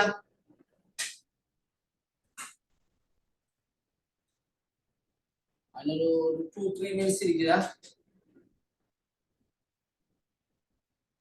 ஓ சார் ரெடி.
சார் ஸ்டார்ட் பண்ணவா? Yes okay. யாரு செய்ய போறீங்க ஃபர்ஸ்ட் ஒன்? செய்யவா சார்? ஷக்கீலா சார். ஷக்கீலா செய்ய போறீங்களா? ஓகே. ஓ சார் நான் ஃபர்ஸ்ட். நெக்ஸ்ட் செய்யுங்க. ஷக்கீலா ஃபர்ஸ்ட். சரி சார். 1967ஆம் ஆண்டில் வீலர் ரெய்லரின் கலைத்திட்ட மாதிரியை பலவற்றை கொண்டு தனது மாதிரியை முன்வைத்துள்ளார். வீலரின் கலைத்திட்ட மாதிரி வட்ட அமைப்பை கொண்டது. வீலரின் கலைத்திட்ட மாதிரி ஒழுங்கமைப்பில் அதிகம் பங்களிப்பு செய்வதாக தெரிகின்றது. வீலரின் கலைத்திட்டம் முக்கியமான 5 விடயங்களை உள்ளடக்கியதாக கொண்டுள்ளது. அவையாவன: நோக்கங்களும் குறிக்கோள்களும், கற்றல் அனுபவங்களை தெரிவு செய்தல், பாட விடயங்களை தெரிவு செய்தல், கற்றல் அனுபவங்களையும் பாட உள்ளடக்கங்களையும் ஒழுங்கமைத்தல், மதிப்பீடு என 5 விடயங்களை உள்ளடக்கியதாக காணப்படும். இவரது மாதிரிகளையும் நோக்கங்கள் குறிக்கோள்களுக்கிடையே ஆரம்பமாகின்றது. ஒன்று பிரிந்தொன்று செல்வாக்கு செலுத்தும் வகையிலும் ஒன்றை அடிப்படையாக கொண்டு மற்றையது தொடங்கும் வண்ணமும் இம்மாதிரி ஒழுங்கமைக்கப்பட்டுள்ளது. நோக்கங்கள் குறிக்கோள்களை அடிப்படையாக கொண்டு கற்றல் அனுபவங்களை தெரிவு செய்யப்பட்டு, கற்றல் அனுபவங்களின் ஊடாக பாட விடயங்கள் தெரிவு செய்யப்பட்டு, அதனூடாக கற்றல் அனுபவங்களையும் மாணவர்களுக்கு பெற்றுக் கொடுக்கும் செயற்பாடுகளை ஒழுங்கமைத்து அதன் பின் மதிப்பீடு செய்யும் இக்கலை திட்ட மாதிரி ஒழுங்கமைக்கப்பட்டுள்ளது. இங்கு கற்றல் அனுபவங்களையும் பாட விடயங்களையும் வெவ்வேறாக காட்டப்படுகின்றது. பாட விடயங்களை தெரிவு செய்ததற்கு முன் கற்றல் அனுபவங்களை தெரிவு செய்தல் வேண்டும் என குறிப்பிடுகின்றார். வட்ட அம்புக்குறி எனும் மற்றொரு செல்வாக்கு செலுத்துகின்றது என்பதை எடுத்து காட்டுகின்றது. வட்டமாக காட்டுவது கலைத்திட்ட ஒரு நிலையான செயல்முறையாகவின்றி இயங்கும் தன்மை மற்றும் தொடர்ச்சி தன்மை கொண்டதாக உள்ளது என்பதை சுட்டிக்காட்டி. அவ்வளவுதான் சார். ஓகேமா, ஓகே ஷக்கீலா, பாராட்டுகள். ரிஃப்கா? சார் நான் சொல்லவா? Yes, okay. சார் ரிஃப்கா செய்யுங்களா? சார் சொல்லுங்க. பிரித்தானியாவின் கல்வியலாளரான வீலர் 1967ஆம் ஆண்டு தனது வட்டத்தன்மை கலைத்திட்ட மாதிரியினை முன்வைத்தார். இக்கலை திட்டம் டெய்லரின் நேர்கோட்டு மாதிரியை விமர்சனம் செய்யும் வகையில் உருவாக்கப்பட்டிருந்தாலும் டெய்லரின் குறிக்கோள் நோக்கத்தை அடிப்படையாக கொண்டு வீலரும் தனது மாதிரியை வெளியிட்டுள்ளார். இரு மாதிரியையும் ஒரே பாணியில் இருந்த போதிலும் டெய்லரின் மாதிரியை நோக்கம் தொடக்கமாகவும் மதிப்பீடு முடிவாகவும் காணப்படுகிறது. ஆனால் வீலரின் மாதிரியை நோக்கங்களை நிறைவேற்றும் வகையில் தொடங்கப்பெற்று கற்றல் அனுபவத்தினூடாக பாட உள்ளடக்கத்தை தெரிவு செய்து கற்றல் அனுபவங்களையும் பாட உள்ளடக்கங்களையும் ஒழுங்கமைத்து மாணவர்களிடத்தில் நடத்தைசார் மாற்றத்தை ஏற்படுத்தி மதிப்பீடு செய்யப்படுவதாகவே அமைகிறது. மேலும் ஏதாவது ஒரு கட்டத்தில் சீர்திருத்தம் செய்ய வேண்டுமெனில் அதனை உள்வாங்கி மீண்டும் புதிய நோக்கங்களை நிறைவேற்றும் வகையில் சுழற்சியாக வீலரின் மாதிரியை இடம் பெறுகிறது எனலாம். ஆகவே இக்கலை திட்டம் மாணவர்களின் மதிப்பீட்டை மாணவர்கள் அடையும் மட்டத்தை கூட்டுவதற்கு உதவுகிறது. அவ்வளவுதான் சார். ஓகே ஓகே, பாராட்டுகள் ரிஃப்கா. அடுத்து யார் செய்யறீங்க? அம்னாவா? ஓ சார் நான் சொல்லவா? எஸ், ஓகே, ஸ்டார்ட் பண்ணுங்க. சார் சார் சொல்லுங்க. சார் இதுல குறைபாடா மதிப்பீடு இணைய கட்டங்களுக்கு தொடர்பின்றி காணப்படும் நிலைன்றத குறிப்பிடலுமா? அப்படி அல்ல, மதிப்பீடு திரும்ப அடுத்த வட்டத்தோட சேருதானே, அதனால நாங்க அது ஒரு குறைபாடாக சொல்லிடலாம். ஏண்டா டெய்லர் மாதிரியில மதிப்பீட்டோட முடியுது, இங்க முடிகிறது இல்லை. திரும்பவும் என்ன நடக்குது? குறிக்கோளோட போய் சேருது. என்ன மதிப்பீடுல குறைபாடு கண்டறியப்பட்டதோ அது உடனடியாக மீண்டும் மதிப்பீட்டுல போய் குறிக்கோளோட சேருவதனால நாங்க அதை ஒரு குறைபாடாக இங்கு குறிப்பிட முடியாது. சார் அப்படின்னா இப்ப ஒரு சுத்துல வாரணத்துக்கு குறைபாடுகள் இந்த அடுத்த சுத்துல வர்ணத்துக்கு அந்த குறைபாடுகள் நிவர்த்தி செய்யப்பட்டு செயற்படுற அத சக்கரத்தியா செல்ற. Yes yes yes yes. Okay sir. சொல்லுங்க அம்னா, சொல்லுமா. Okay sir. கலைத்திட்ட மாதிரிகளை வீலர் டெய்லர் ஆகிய இருவரும் விளக்கியுள்ளனர். இவர்கள் இருவரும் மாதிரியை பொறுத்தவரை குறிக்கோள் நோக்கம் என்ற விடயங்களில் ஒன்றுபட்டிருப்பினும் டெய்லரின் மாதிரியில் காணப்பட்ட சில குறைபாடுகளை களையும் நோக்கிலேயே வீலரின் கருத்துக்கள் அமைந்துள்ளன. அந்த வகையில் டெய்லரின் நேர்கோட்டு மாதிரியை வீலர் வட்டத்தன்மை கொண்ட மாதிரி அமைப்பில் விளக்கியுள்ளார். அதாவது நோக்கம், கற்றல் அனுபவம், பாட உள்ளடக்கம், கற்றல் உள்ளடக்க மாதிரிகள் மதிப்பீடு என்பதாகும். ஒரு வட்ட வடிவ அமைப்பில் அமையப்பெற்றுள்ளன என்பதை இவர் விளக்குகின்றார். மீண்டும் மீண்டும் கற்றலை தொடரும் வகையிலேயே அவரது கருத்துக்கள் காணப்படுகின்றன. தொடர் கற்றல் அனுபவங்களை பெறுதல் என்ற வகையில் இவரது கலைத்திட்ட மாதிரி வீலரின் மாதிரியை விட டெய்லரின் மாதிரியை விட சிறப்பாக காணப்படுகின்றது. சரி சார். ஓகே அம்னா, பாராட்டுகள். அடுத்து யார் செய்ய போறீங்க? இது உங்களோட ஒரு ப்ரெசன்டேஷனுக்கான ஒரு முன்னோடியாகவும் இருக்கும். எல்லாரும் செய்தீங்கன்னா சிறப்பா இருக்கும். நெக்ஸ்ட் யாரு? சார் நான் சொல்லவா? எஸ், ஜைனப். வீலரின் வட்ட வடிவ கலைத்திட்ட மாதிரியின் அடிப்படை அம்சங்கள். 1967 இவர் தனது மாதிரியை முன்வைத்தார். டெய்லரின் மாதிரியின் அடிப்படைகளை பின்பற்றி அதிலுள்ள மாற்றங்களை நிவர்த்தி செய்து இவர் தனது வட்ட வடிவ தன்மை கொண்ட மாதிரியினை முன்வைத்தார்.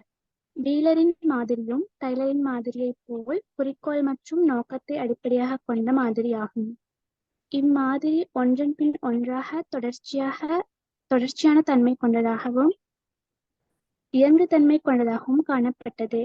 இம்மாதிரியில் எந்த இடத்தில் குறைபாடு உள்ளதோ அந்த இடத்தின் குறைபாட்டை நிவர்த்தி செய்து மீண்டும் தொடர்ச்சியாக இயங்கக்கூடியதாக காணப்பட்டது. இம்மாதிரி சுழற்சி முறையிலான 5 வட்டங்களை கொண்டது.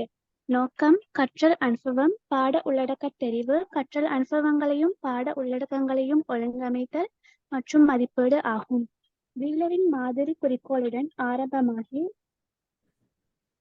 குறிக்கோள்களையும் அடிப்படையாக கொண்டு கற்றல் அனுபவங்கள் தெரிவு செய்யப்பட்டு கற்றல் அனுபவங்களுக்கேற்ப பாட விடயங்கள் தெரிவு செய்யப்பட்டு பாட விடயங்களின் ஊடாக கற்றல் அனுபவங்களை மாணவர்களுக்கு பெற்றுக் கொடுக்கும் செயற்பாடுகளை ஒழுங்கமைத்து அதன் பின்னர் மதிப்பீட்டினை செய்யும் வகையில் வீலரின் மாதிரி அமைந்துள்ளது. டெய்லரின் மாதிரி மதிப்பீட்டுடன் முடிவடைகிறது. ஆனால் வீலரின் மாதிரி மதிப்பீட்டுடன் முடிவடையாமல் தொடர்ச்சியாக இயங்கக்கூடியதாக காணப்பட்டது. வீலரின் மாதிரியில் வட்டம் அம்புக்குறிகள் காட்டப்பட்டிருப்பது ஒரு விடயம் மற்றொரு விடயத்தில் செல்வாக்கு செலுத்துகிறது என்பதை காட்டுவதாகும். கலைத்திட்ட மாதிரி நிலையான மாதிரி இன்றி இறங்குதன்மை கொண்டதாக உள்ளது என்பதே இவரின் மாதிரியின் சிறப்பம்சமாகும். அதாவது அடையப்பட வேண்டிய இலக்கை அடையாவிட்டால் மீண்டும் கலைத்திட்டத்தை சீரமைத்தல் வேண்டும் என்பதே இம்மாதிரியின் முக்கிய விடயமாகும். இம்மாதிரி மூலம் மாணவரின் முன்னேற்றத்தை ஒழுங்குமுறையாக அவதானிக்கலாம். இம்மாதிரி நடத்தை சார் குறிக்கோள்களையும் உள்ளடக்கியதாகும். அவ்வளவுதான் சார். Okay madam. ஓகேயா? ஓகே, பாராட்டுகள். உங்களோட முன்வைப்புகள் தைரியமாக சிறப்பா இருக்குது. ஓகே, நெக்ஸ்ட் யார் செய்ய போறீங்க?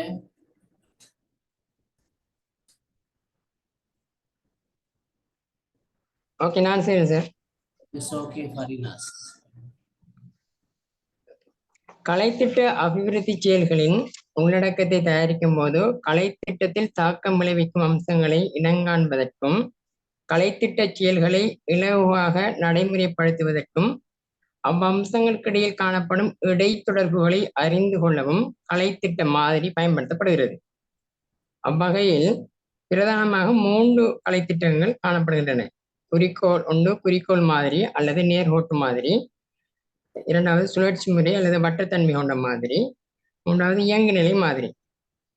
அந்த வகையில் நாங்கள் சுழற்சி முறை வட்டத்தன்மை கொண்ட மாதிரி எடுத்துக்கொண்டோம் என்றால் அந்த 1967ஆம் ஆண்டு வட்டத்தன்மை கொண்ட மாதிரியினை வீலர் என்பவர் அறிமுகப்படுத்துகின்றார். இது குறிக்கோள்கள் மாதிரியாக கொண்ட ஒரு சுழற்சி முறை வடிவங்களாக காணப்படுகிறது.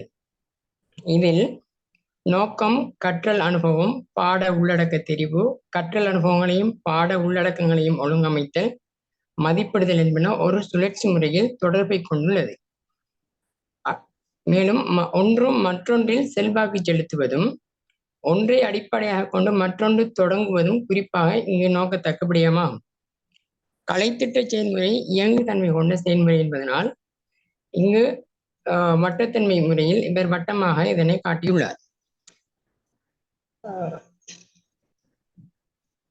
அடையப்பட வேண்டிய இடம் அடையப்படாவிட்டால் மீண்டும் கலைத்திட்டத்தை சீரமைத்தல் வேண்டும் என்பது இங்கு முக்கியமாக சுட்டிக்காட்டத்தக்கதாக உள்ளது.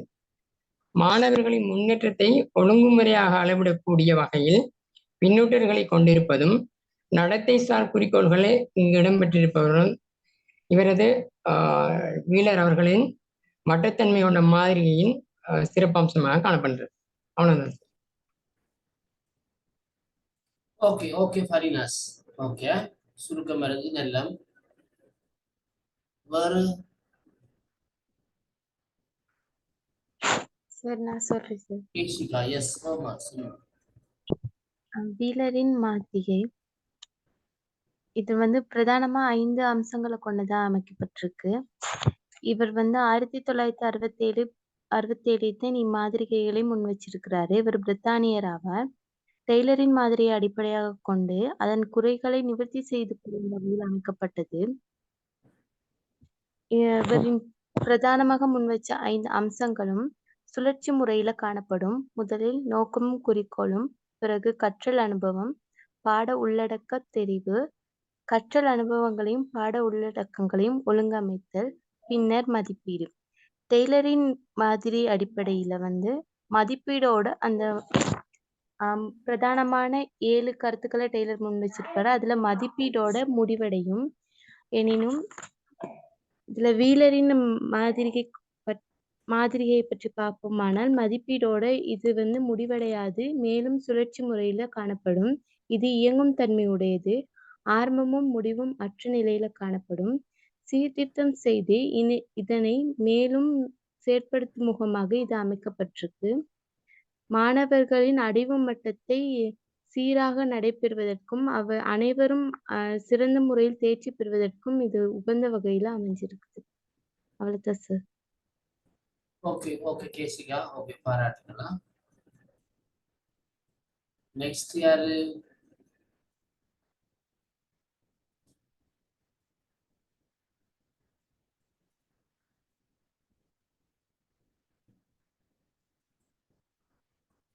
அடுத்து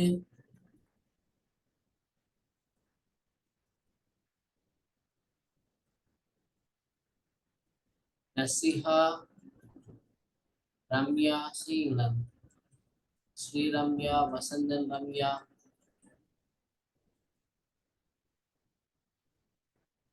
சார் நான் சொல்றேன். ஓகே. பிரித்தானியாவின் கலை சினாயா. சினாயா, ஓகே. பேர் மாறி ஐபோன். ஓகே.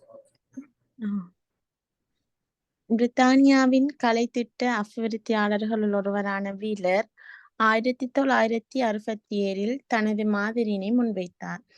அவர் வந்து ரெய்லர் மாதிரியை பின்பற்றி அதை ஒத்த மாதிரியை அவரது மாதிரியை உருவாக்கப்பட்டிருச்சு. அதுக்கு பிரதான காரணம் வந்து அவங்க ரெண்டு பேரும் வந்து குறிக்கோளையும் நோக்கத்தையும் பிரதானமாக கொண்டு அவங்களோட மாதிரியை உருவாக்கப்பட்டுள்ளது. இதில் காணப்படக்கூடிய வேறுபாடு வந்து வீலர் வந்து ரெய்லரால உருவாக்கப்பட்ட மாதிரிகையை இந்த நேரான மாதிரிகையை சீரமைத்து அவரது மாதிரியை வட்டத்தன்மை கொண்டதாக உருவாக்கியுள்ளார். இதில் அவரால் உருவாக்கப்பட்ட அதில் 5 பிரதான அம்சங்கள் உள்வாங்கப்பட்டிருச்சு.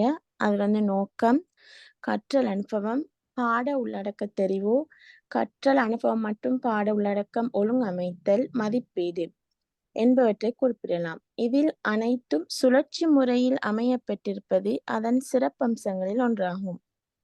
இதன் மூலம் வீலர்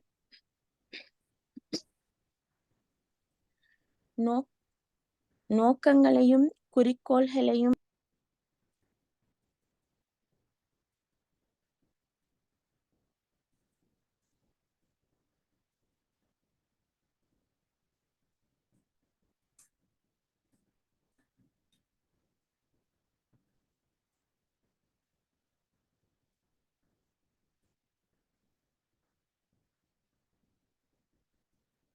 சினாயா புரிஞ்சா? சினாயா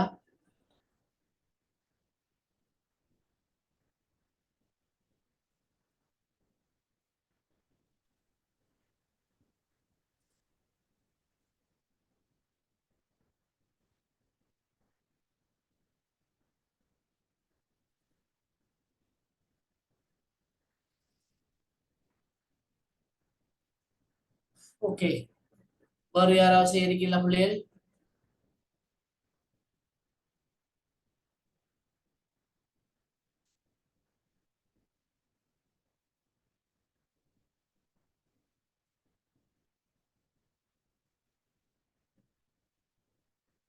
ரம்யா செய்யறதா? ரம்யா, நதா,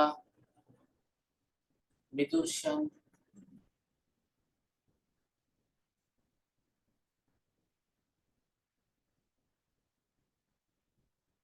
அமெரிக்கையில் அவர் யாராவது அடுத்த விஷயத்துக்கு போமா?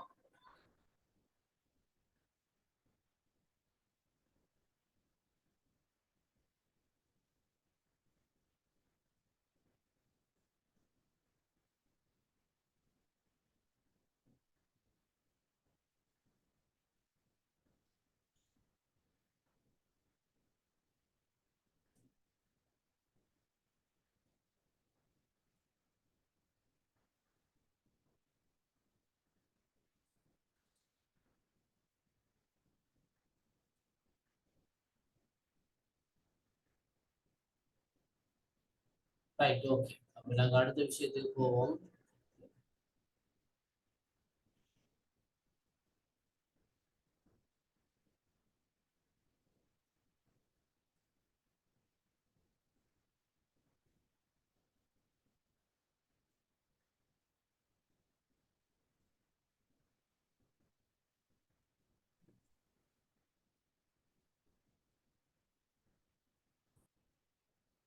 இந்த கலை திட்டத்தை வடிவமைக்கின்ற போது நாங்க தத்துவம் சார்ந்த விடயங்களை பார்த்தோம். இலட்சியவாதம், முற்போக்குவாதம், யதார்த்தவாதம், கட்டுருவாக்கவாதம் என்று நிறைய தத்துவ ரீதியான பின்னணிகளை பத்தி பார்த்தோம். இப்ப நாங்க ஒரு சின்ன ஒரு மேலதிகமான ஒரு தகவலை நாங்க இதோட இணைச்சு பார்க்க போறோம். இது பெரிய ஒரு பாடம். நான் ஆரம்பத்திலே குறிப்பிட்டதுக்கு அமைவாக நான் பேச தெளிவா இருக்கா பிள்ளைகள்? ஓ சார். ஓகே. நான் உங்களுக்கு ஆரம்பத்திலே குறிப்பிட்டதுக்கு அமைப்பாக இது உங்களோட ஃபைனல் இயர்லையும் இந்த பாடம் வந்து கரிக்குலம் தியரி அண்ட் பிராக்டிஸ் சொல்லி வரும். ரைட். அப்ப இது ஒரு அடிப்படை தான். விரிவான விளக்கங்கள் நீங்க பின்னுக்கும் பார்க்க வேண்டியிருக்கிறீர்கள். இதுல முக்கியமாக பார்க்க வேண்டிய விஷயம் சொன்னா இந்த கலை திட்டத்தை வடிவமைப்பவர்கள், கலை திட்டம் நமக்கு தெரியும், நம்ம முதல் ஞாபகப்படுத்திக்கணும், ஒரு பாடசாலைக்கு உள்ளேயும் வெளியே மாணவர்களுக்கு பயனுள்ள வகையில கற்கிறதுக்கு தேவையான கற்றலோடு தொடர்பான அனைத்து விதமான அனுபவங்களையும் உள்ளடக்கி ஒரு செயற்பாட்டை தான் நாங்க கலை திட்டம்னு சொல்லுவோம். கல்வி ஓடுகின்ற ஒரு ஓடு தளம் தான் அது, ஓடு பாதை. கல்வி பயணம் செய்கின்ற ஓடு பாதை தான் இந்த கலை திட்டம். இந்த கலை திட்டத்தை உருவாக்குகின்ற போது கண்டிப்பாக அதுல அந்த கலை திட்டம் யாருக்காக உருவாக்கப்படுகிறதோ அவர்களுடைய அந்த கலை திட்டம் உருவாக்கப்படுபவர்களுடைய உளவியல் ரீதியான காரணிகளும் கருத்தில் கொள்ளப்பட வேண்டும். உளவியல் சார்ந்த விடயங்களையும் கருத்தில் கொள்ளாமல் நாங்கள் கலை திட்டம் ஒன்று சிறப்பாக வடிவமைக்க முடியாது.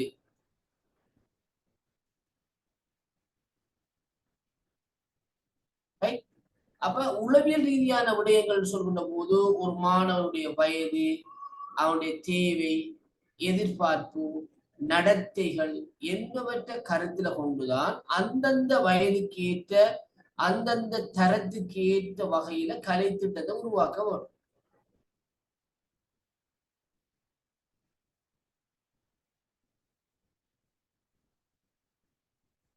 அப்ப உளவியலாளர்கள் என்ன செய்யறாங்கன்னு சொன்னா இந்த மனித நடத்தையில வடிவங்களை புரிஞ்சு கொண்டு அதற்கு ஏற்றா போல ஆசிரியர் மாணவர் இடைத்தொடர்புகளை ஏற்படுத்தக்கூடிய வகையில கற்பித செயற்பாடுகள் இடம்பெற வேண்டும் என்பதில கவனம் செலுத்துகிறார்.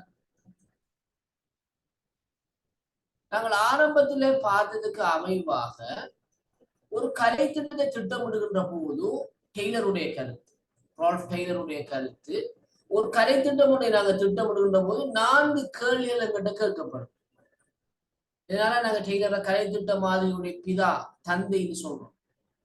ஒரு பாடசாலை அடைய வேண்டிய கல்வி நோக்கங்கள் எவை, அந்நோக்கங்களினூடாக அடையப்பட வேண்டிய கல்வி அனுபவங்கள் யாவை, அனுபவங்களை பயனுள்ள வகையில் ஒழுங்கமைப்பது எவ்வாறு, நோக்கங்கள் அடையப்பட்டுள்ளதா என்பதை எவ்வாறு தீர்மானிக்கலாம், இதுதான் டெய்லர் கேட்ட கேள்வி. இந்த கேள்விக்கான பின்னணி என்று பார்த்தோம்னா உளவியல், சைக்காலஜி. கலை திட்டத்தை நடைமுறைப்படுத்துகின்ற போது ஒரு ஆசிரியர் மாணவர்களிடம் உடல் உள ஆற்றல்கள், சமூக மனவெழுச்சி திறன்கள், மொழித்திறன், தொடர்பாடல் திறன், ஒழுக்க விருத்தி, சுய ஊக்கல், ஆளுமை, புலக்காட்சி, எண்ணக்கரை விருத்தி போன்ற அம்சங்கள் கண்டிப்பாக கவனம் செலுத்த வேணும், கவனம் செலுத்துவார். இதெல்லாம் அவர் செலுத்தணுமா இருந்தா அந்த ஆசிரியருக்கு சைக்காலஜிக்கல் நாலேஜ், உளவியல் பற்றிய அறிவு இருக்கும். சரி, அப்படி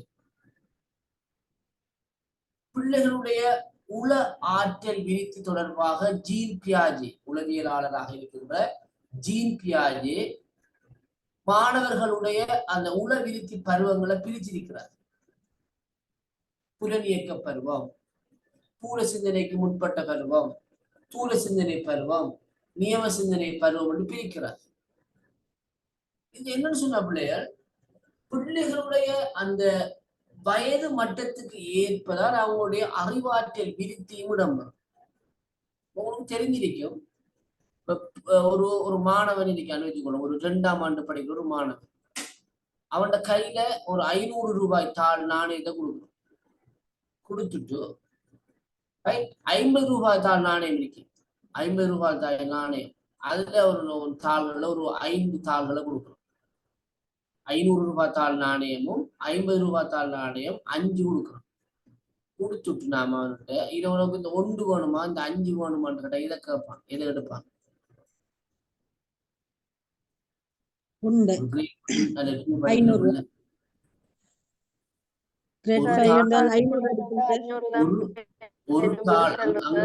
ஒரு தாள் இங்க வந்து 5 தாள் கொடுக்குறோம். எதை எடுப்பான் பிள்ளை? 5 தாளத்தை எடுப்பான். 5 தாளத்தை எடுப்பான். ஏன்னு சொன்னா அவனுக்கு பெருமானம் முக்கியம் இல்லை, அதிகம் தான் அவனுக்கு தேவை. ஆனா அது பெருமதி கூடியது என்பது அவருக்கு தெரியாது. என்னது நியம சிந்தனை இல்லை. இன்னும் சுருக்கமா சொல்றேன் நான் உங்களுக்கு.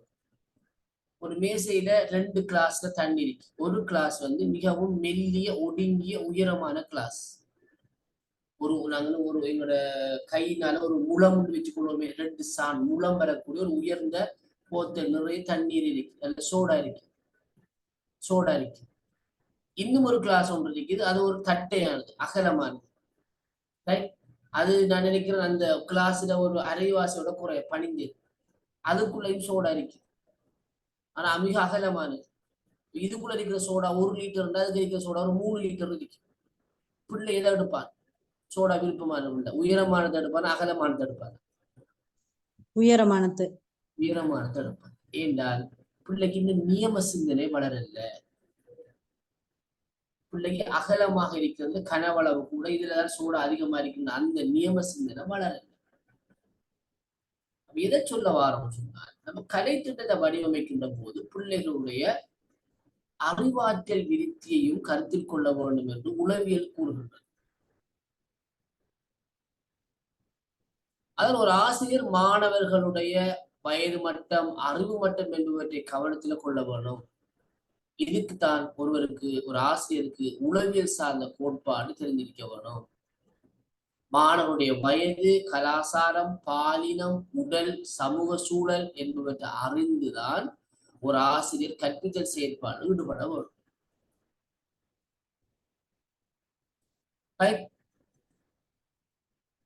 இந்த கல்வி உளவியல் சம்பந்தமாக பியாஜே, ப்ரூனர், ஸ்கினர் போன்ற உளவியலாளர்கள் பாடங்களை திட்டமிடுகின்ற போது மாணவர்களுடைய வயது மட்டம், அறிவு மட்டம், உளநிலை என்பவற்றை கருத்தில் கொள்ள வேண்டும் என்று குறிப்பிடுகின்றார்.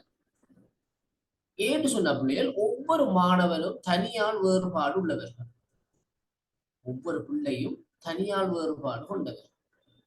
ஒரு பிள்ளையை போல நிச்சயமாக இன்னொரு பிள்ளை இருக்கவே முடியாது. ஒரு தாய்க்கும் ஒரு தந்தைக்கும் பிறந்த 2 குழந்தை ட்வின்ஸ், அவங்களுக்குள்ள கூட தெளிவான வேறுபாடு இருக்கு. நல்லா புரிஞ்சு கொள்ளணும். அப்ப ஒரு வகுப்பறையில இருக்கிற 30 பிள்ளைகள், 30 தாய்க்கும் தந்தைக்கும் பிறந்த பிள்ளைகள் ஒரே மாதிரி இருப்பாங்களா? இதுக்கு ஏதுமா? சொல்லுங்க.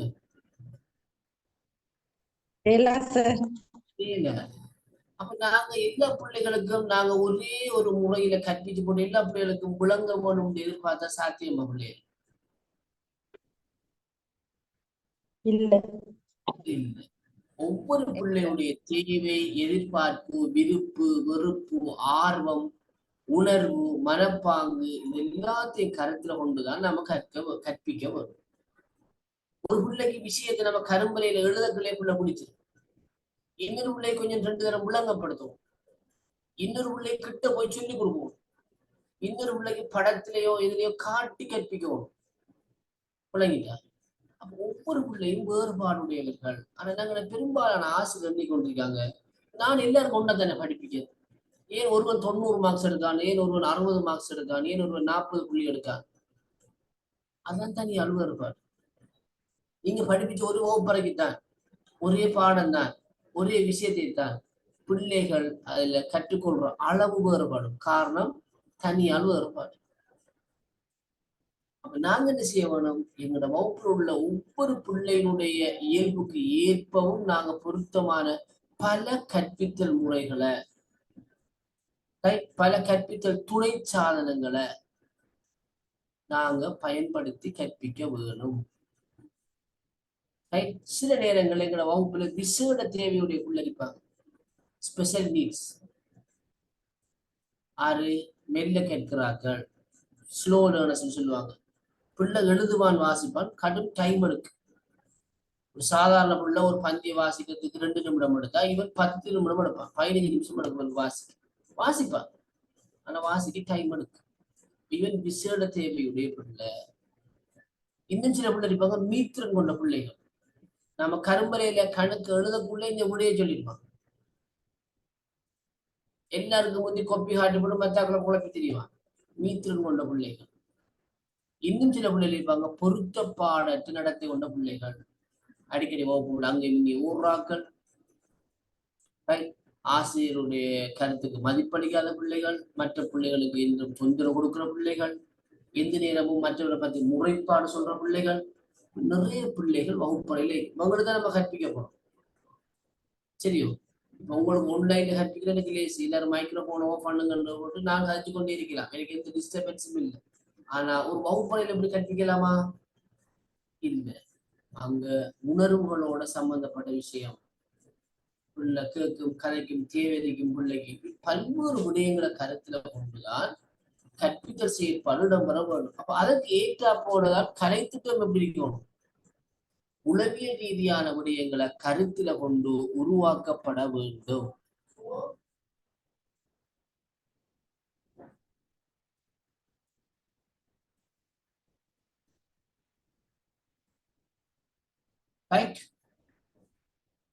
ஜீன் பியாஜேன்னு சொல்றவர் ஒரு சிறந்த உளவியலாளர். மாணவர்களுடைய பிள்ளைகளுடைய அறிவாற்றல் விருத்தி சம்பந்தமாக அவர் சில அடிப்படையான கருத்துக்களை சொல்லி இருக்கிறார்.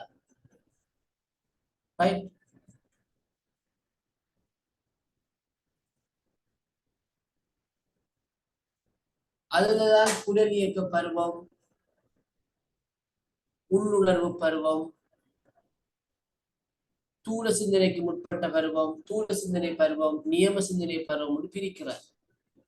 இந்த ஒவ்வொரு பருவத்திலையும் பிள்ளைகளுடைய இயல்பு, அறிவாற்றல், நுண்ணறிவு என்பன வேறுபடுகிறது என்பது அவருடைய கருத்து. ஆகவே அவருடைய கருத்து நாம புறந்தள்ளி விட்டு நாம கலைத்திட்டத்தை வடிவமைக்க முடியாது. பிள்ளைக்கு இப்ப நம்ம கிரேட் 1க்கு நம்ம ஒரு கலைத்திட்டம் தயாரிப்புமா இருந்தா அந்த பிள்ளையோட இயல்புக்கு ஏற்ப தயாரிக்கும். அப்ப பிள்ளைக்கு சித்திரம் வரைகிறது, பாட்டு படிக்கிறது, விளையாடுறது, இதுதான் விருப்பம் இருக்கு. அப்ப அந்த கிரேட் 1க்குரிய கலைத்திட்டம் ஆடல், பாடல், வர்ணம் தீட்டுதல், விளையாடல் என்பவற்றோடு தொடர்பான கலைத்திட்ட உள்ளடக்கமா இருக்கும். ஆனா கிரேட் 10 லெவலுக்கு அப்படி செய்யலாமா? ஆடல் பாடலோட விளையாட்டோட படிப்பிக்கலாமா? இல்லை. அங்க வந்து அவங்களுக்கு எண்ணக்கரு விருத்தியோடு தொடர்பான விடயங்களை அங்க கற்பிக்கக்கூடிய மாதிரிக்கு அங்க இருக்கும் கலைத்திட்டம். அப்ப கலைத்திட்ட உருவாக்கத்துல இந்த உளவியல் ரீதியான பின்னணி மிக மிக முக்கியமானது. உளவியலை நாங்க புறந்தள்ளி விட்டு நாங்க எதுவுமே செய்ய முடியாது. அப்ப உளவியல் ரீதியான காரணிகளை கருத்துல கொண்டுதான் இந்த கலைத்திட்ட வடிவமைப்பு, கலைத்திட்ட ஆக்கம், கலைத்திட்ட உருவாக்கம் இடம்பெறல் வேண்டும். இதுல உளவியலாளர்கள்ல முக்கியமான ஒருவர் இருக்கிறார், மேஸ்லோ, ஆப்ரஹாம் மேஸ்லோ. அவருடைய கருத்தை சொல்லுவாங்க தேவை கொள்கைன்னு சொல்லி. தேவை கொள்கை, நீட்ஸ் தியரி. அவர் என்ன சொல்றாருன்னா, பிள்ளைகள் மனிதனுடைய தேவைகள் பிரமிட் வடிவத்தில் இருக்கு. பிரமிட்டை கண்டுறீங்களா? அடியில் அகலமாகவும் உச்சியில வந்து கூறாகவும் இருக்கும் என்ன பிரமிட். அந்த ஆக அடியில காணப்படுற தேவைகள் மிக மிக முக்கியமான தேவைகள். இந்த தேவைகள் நிறைவேறினதான் அதுக்கு மேல உள்ள அடுத்த கட்ட தேவை வரும். அது நிறைவேறதான் அடுத்த கட்ட தேவை வரும். இவ்வாறு தேவைகளை ஒரு 5 கட்டங்களா பிரிக்க யாரு மேஸ்லோ, அப்ரஹாம் மேஸ்லோங்கிறவர் 5 கட்டங்களாக பிரிக்கிறார். சரியோ? அதுல முதலாவது கட்டம் என்று சொன்னப்படி உங்களுக்கு சாதாரணமா தெரிஞ்ச விஷயம். அதுக்காக இந்த விஷயத்தை நான் லேசா கணிக்கிறேன். இதை வந்து நீங்க பின்னுக்கு பார்ப்பீங்க. தேர்ட் இயர்ல நான் சொன்ன மாதிரி கரிக்குலம் தியரி அண்ட் பிராக்டிஸ் என்ற பாடல படிப்பீங்க. ஆக அடிப்படையில காணப்படுற தேவை வந்து அடிப்படை தேவை அல்லது உடலியல் தேவை. ஒரு மாணவனுக்கு ஒரு பிள்ளைக்கு முதல் ஏற்படுற தேவை என்னன்னு சொன்னா அடிப்படை தேவை அல்லது உடலியல் தேவை. என்ன உடலியல் தேவைண்டா? பசி, தாகம், தூக்கம், சோர்வு, இதுதான் உடலியல் தேவை. நோய், இதுவைகள் பூர்த்தி செய்யப்பட்டால்தான் அடுத்த தேவை மேலுக்கு வரும். முதலாவது தேவை அடிப்படை தேவை, அது உடலியல் தேவை. 2வது தேவை என்னண்டா? பாதுகாப்பு தேவை, செக்யூரிட்டி நீட்ஸ்.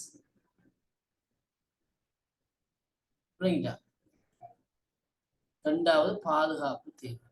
3வது அன்பு தேவை, அன்பு தேவை. 4வது கணிப்பு தேவை, 4வது கணிப்பு தேவை. 5வது சுய திறனியல் நிறைவு தேவை. 5வது சுய திறனியல் நிறைவு தேவை. முதலாவது என்ன தேவை?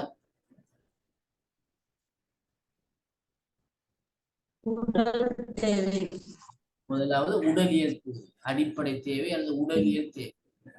2வது பாதுகாப்பு, பாதுகாப்பு. 3வது அன்பு தேவை, அன்பு. 4வது கணிப்பு தேவை, கணிப்பு. 5வது சுயத்திறனியல் நிறைவு தேவை. என்ன சொன்னா இப்ப உதாரணமா நீங்க கிரேட் 3 வகுப்பு படிப்பிக்க போறீங்கன்னு வச்சுக்கணும். ரைட், நல்ல பாடம் நீங்க மல்டிமீடியாவில் போட்டு படிப்பிக்க போறீங்க. எமது வீட்டு தோட்டத்துக்கு வருகின்ற விலங்குகள் படிப்பிக்க போறீங்க, நல்ல பாடம். ரைட், அப்ப கிளியில படம், குயில்ல படம், என்ன அணில்ல படம், மைனாட படம், புறாட படம் எல்லாம் போட்டு மல்டிமீடியால போட்டு விளங்கப்படுத்தி படிப்பிக்கிறதுக்கு நல்ல ஆயத்தமா வாருங்க. பிள்ளை இரவு சாப்பிடல, பிள்ளை எங்களை வகுப்பு படிக்க வந்த பாடசாலைக்கு இருக்கிற மாணவியோட்டு சாப்பிடல, கடும் பசி, பிள்ளைக்கு வரும் பசி. ரைட், சாப்பிடாம ஸ்கூலுக்கு வந்து, இரவும் சாப்பிடாம காலையிலையும் சாப்பிடாம ஸ்கூலுக்கு வந்து நீங்க படிப்பிக்கிறது பிள்ளைக்கு விளங்குமா? விளங்காது சார். ஆயத்தமா இருக்குமா? முதலாவது நீங்க உங்களுக்கு படிப்பிக்கிறத கற்கிறதுக்கு ஆயத்தமா இருக்குமா பிள்ளை? இல்லை. ஏன்னு சொன்னா முதலாவது தேவை மாஸ்லோ என்ன சொல்றார்? உடலியல் தேவை. உடலியல் தேவைன்னா என்ன? பசியும் ஒரு உடலியல் தேவை. அப்ப பசிக்கிற ஒரு பிள்ளைக்கு முதலாவது சாப்பாட்டை தான் கொடுக்கணும், தவிர படிப்பிக்க கூடாது. அதனால நம்ம பிள்ளைங்க இப்ப பாடசாலைகள்ல காலை உணவு எத்தனை மணி கொடுக்கப்படுது? பிரைமரி வகுப்பு எத்தனை மணி காலை சாப்பாடு சொல்லுங்க? காலை கூட்டம் முடிஞ்சு அசம்பிளி முடிஞ்சு வந்தா சாப்பாடு உனக்கு? S, okay. 8 மணிக்கு முதல் கொடுக்கணும் சாப்பாடு. இல்ல நிறைய பிள்ளை சாப்பிடாம வராங்க.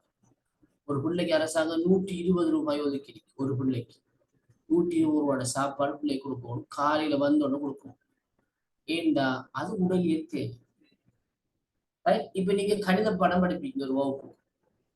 ரைட், கணித பாடம் படிப்பிக்கிறீங்க, முக்கியமான ஒரு செக்ஷன் படிப்பிக்க போறீங்க. ஒரு மாணவன் உங்கள்கிட்ட சொல்றான் வாஷ்ரூம் போடுறான், யூரின் பாஸ் பண்ண வாஷ்ரூம் போறான்னு கேட்க, நீங்க அவனை விட இல்லைன்னு வச்சுக்கணும். நீங்க போன பாடம் முடிஞ்சுக்கோ இப்பாலே போனன்னு சொல்லி விட இல்லை. அவன் உண்மையாகவே அவன் பாத்ரூம் போக வேண்டிய தேவை, இயற்கை உபாதை அவன் போக வேண்டிய. நீங்க படிப்பிக்கிற விஷயம் விளங்குமா? கவனம் செலுத்துவானா? சொல்லுங்க சொல்லுங்க பிள்ளை. ரைட்,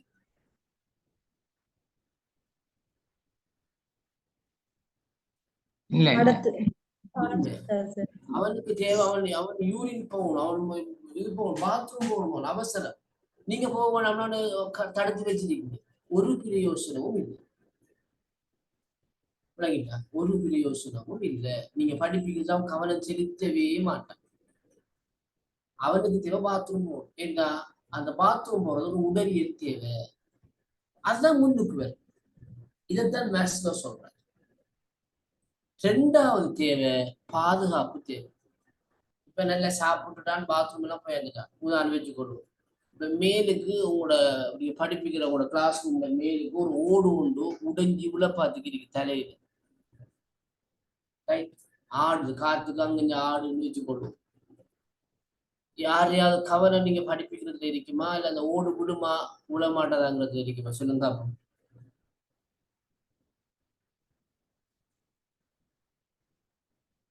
சொல்லுங்க. எஸ், ஏன்னா அதான் பாதுகாப்பு தேவை. நாம இருக்கிற இடம் பாதுகாப்பா, செக்யூரிட்டி நீட்ஸ். பாதுகாப்பு சரியா இருக்கேனா, பாதுகாப்பா இருக்கேனா என்கிறத கவனத்துல கொள்வாங்க. ரெண்டாவது விஷயம் அத பாதுகாப்பு கவனத்துல கொள்வாங்க.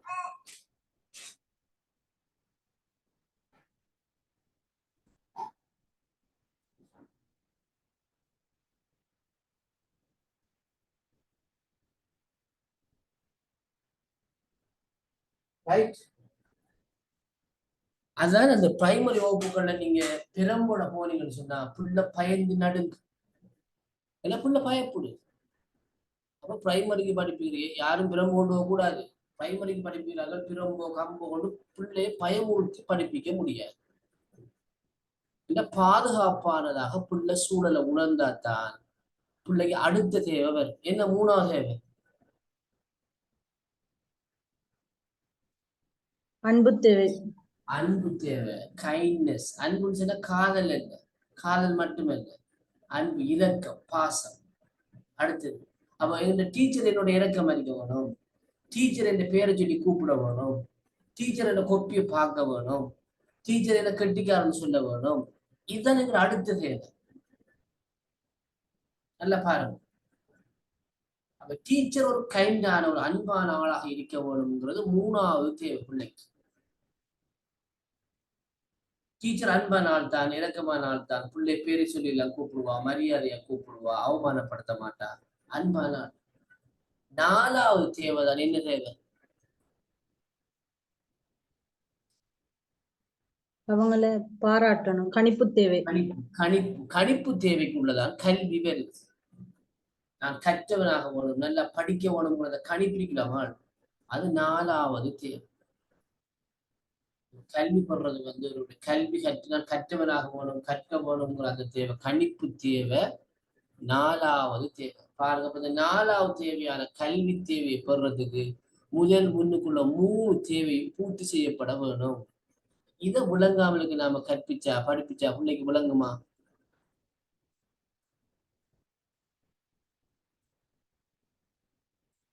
சொல்லுங்க.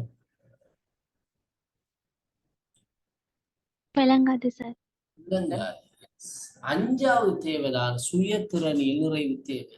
நான் எல்லாத்திலையும் நிறைவடைஞ்சிட்டேன், நான் எல்லாத்திலையும் ஃபுல் கம்ப்ளீட். இப்ப நான் என்ன செய்யணும்? என்னுடைய புகழ பெருமையை அல்லது நான் என்ன திருப்பி நான் மற்றவங்களுக்கு காட்ட வேணும். அதுக்காகத்தான் நீங்க பார்த்துருப்பீங்க, பல பணக்காரர்கள், வசதிக்காரர்கள், கல்விமான்கள் என்னவாங்கன்னா சமூகத்துக்கு சேவை செய்வாங்க, சமூக சேவை செய்வாங்க.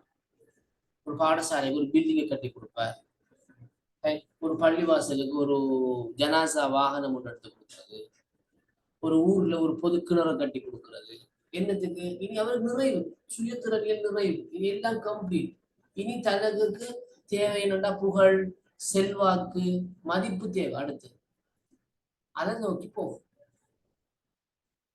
அப்ப இந்த அடிப்படை தேவை, பாதுகாப்பு தேவை, அன்பு தேவை, கணிப்பு தேவை இருக்கக்குள்ள சுயதிறனில் நிறைவு தேவை வரமாட்டாம இருக்கும். எல்லாம் கம்ப்ளீட் பண்ணி போட்டுதான் தான் லைஃப்ல செட்டில் ஆகிட்டு தான் என்ன செய்வாங்க, இந்த பேருக்காக, புகழுக்காக, புகழ்ச்சிக்காக சேவை செய்யறதுக்கு இறங்குவாங்க. ஒரு உதாரணத்துக்கு தான் சொல்றாங்க, சில அப்ப இதைத்தான் இந்த உளவியல் சொல்லுது. அப்ப இந்த உளவியல் ரீதியான விடயங்களை அடிப்படையாக கொண்டு கலைத்திட்டம் வடிவமைக்கப்பட ஒரு முக்கியமான விஷயத்தை நாங்க இதுக்குள்ள பார்க்கிறோம். சரிதானே?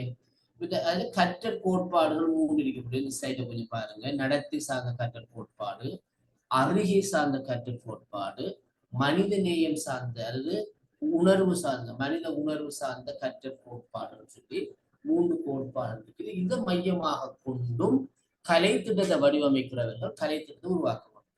அப்ப கலைத்திட்டத்தை உருவாக்குகின்ற போது இலட்சியவாதம், கட்டுருவாக்கவாதம், பயனுடைமைவாதம், அனுபவவாதம் என்று தத்துவ பின்னணியை மட்டும் கருத்துல கொள்ளக்கூடாது.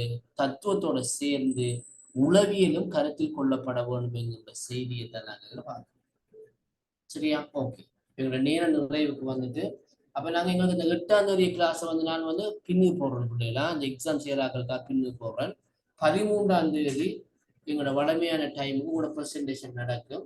அதுக்கு நீங்க உங்களோட ஆயத்தப்படுத்தி கொள்ளுங்க. சரிதானே? சொல்லுங்க சார். இந்த பிரசன்டேஷன்ல இன்னொருத்தர் ஒரே தலைப்பு 2 பேர் எடுத்து செய்யலதா? அப்படி ஒரு தடையும் இல்லை. நீங்க விரும்பின தலைப்பை விரும்பினவர் எடுத்து செய்யலாம். No problem. சரி, இப்ப கலைத்திட்ட வகைகள் சொல்லி நாங்க எடுத்துட்டோம்னு சொன்னா கிட்டத்தட்ட எத்தனை ஹெடிங்க சொல்லணும் வகைகளை? நீங்க எப்படின்னா ஒரு 5 ஸ்லைட் தானே மெயின் ஸ்லைட் வரப்போகுது. நாம ஒரு 10 மினிட்ஸுக்குள்ள சொல்ல போறோம். ஒரு 10 மினிட்ஸுக்குள்ள சொல்றதுக்கு எவ்வளவு விஷயங்கள் வருதோ அதை மட்டும் நீங்க வரையறுத்து கொள்ளுங்க. அப்போ ஒரு 2 ஹெடிங்ல சொன்னா போதுமா? 2 வகைகளை அப்படி? அந்த 2 ஹெடிங்கும் உங்களுக்கு ஒரு 10 மினிட்ஸுக்கு உங்களுக்கு அது சம்பந்தமான விஷயங்களை முன்வைப்பு செய்யறதுக்கு போதுமாக இருந்தா போதும். அதை நீங்க தான் டிசைட் பண்றது. 10 நிமிஷத்துக்குள்ள செய்யறதுக்கு முதல் எவ்வளவு எங்களுக்கு ஏழுமோ அதுக்கேற்ற அளவு நீங்களே தீர்மானிச்சு கொள்ளுங்க. நீங்க அதை கூட்டெல்லாம் குறைச்சு கொள்ளலாம். No problem. ஆனா எங்க 10 மினிட்ஸ் மெயின் டைமுக்கு செய்யப்பாரு. அப்ப சின்ன தலைப்புகள் எடுத்தீங்கன்னா நிறைய விஷயங்கள் சொல்லலாம். அப்படி சொன்னீங்கன்னா சிறப்பாகவும் இருக்கு. சரியா ஹசீனா? சார் நிறைய சார் தலையங்கத்துல நிறைய விஷயங்கள் சொன்னதுக்கு பரவாயில்ல. நிறைய சொல்லணும் இல்ல தானே? 4-5 வகைகளை சொல்லணும் அப்படி இல்ல தானே? அப்படி இல்ல. ஏதோ ஒரு விஷயத்தை முழுமையாக சொன்னா சரி. ரைட். எஸ், அதான் பெட்டர். எஸ். சரி, அப்படியே சந்திப்போம் அடுத்த கிளாஸ் இன்ஷா அல்லாஹ். 13ஆம் தேதி சந்திப்போம். 8ஆம் தேதி கிளாஸ் அப்ப நான் ஒரு சார்ட்ட சொல்லி கேன்சல் பண்ணிக்கோன்னா அது நாங்க போஸ்ட் பண்ணுவோம். பின்னு போடுவோமா? சரி சார். ரைட். ஓகே. அனைவருக்கும் அஸ்ஸலாமு அலைக்கும். Good night. வணக்கம் சார்.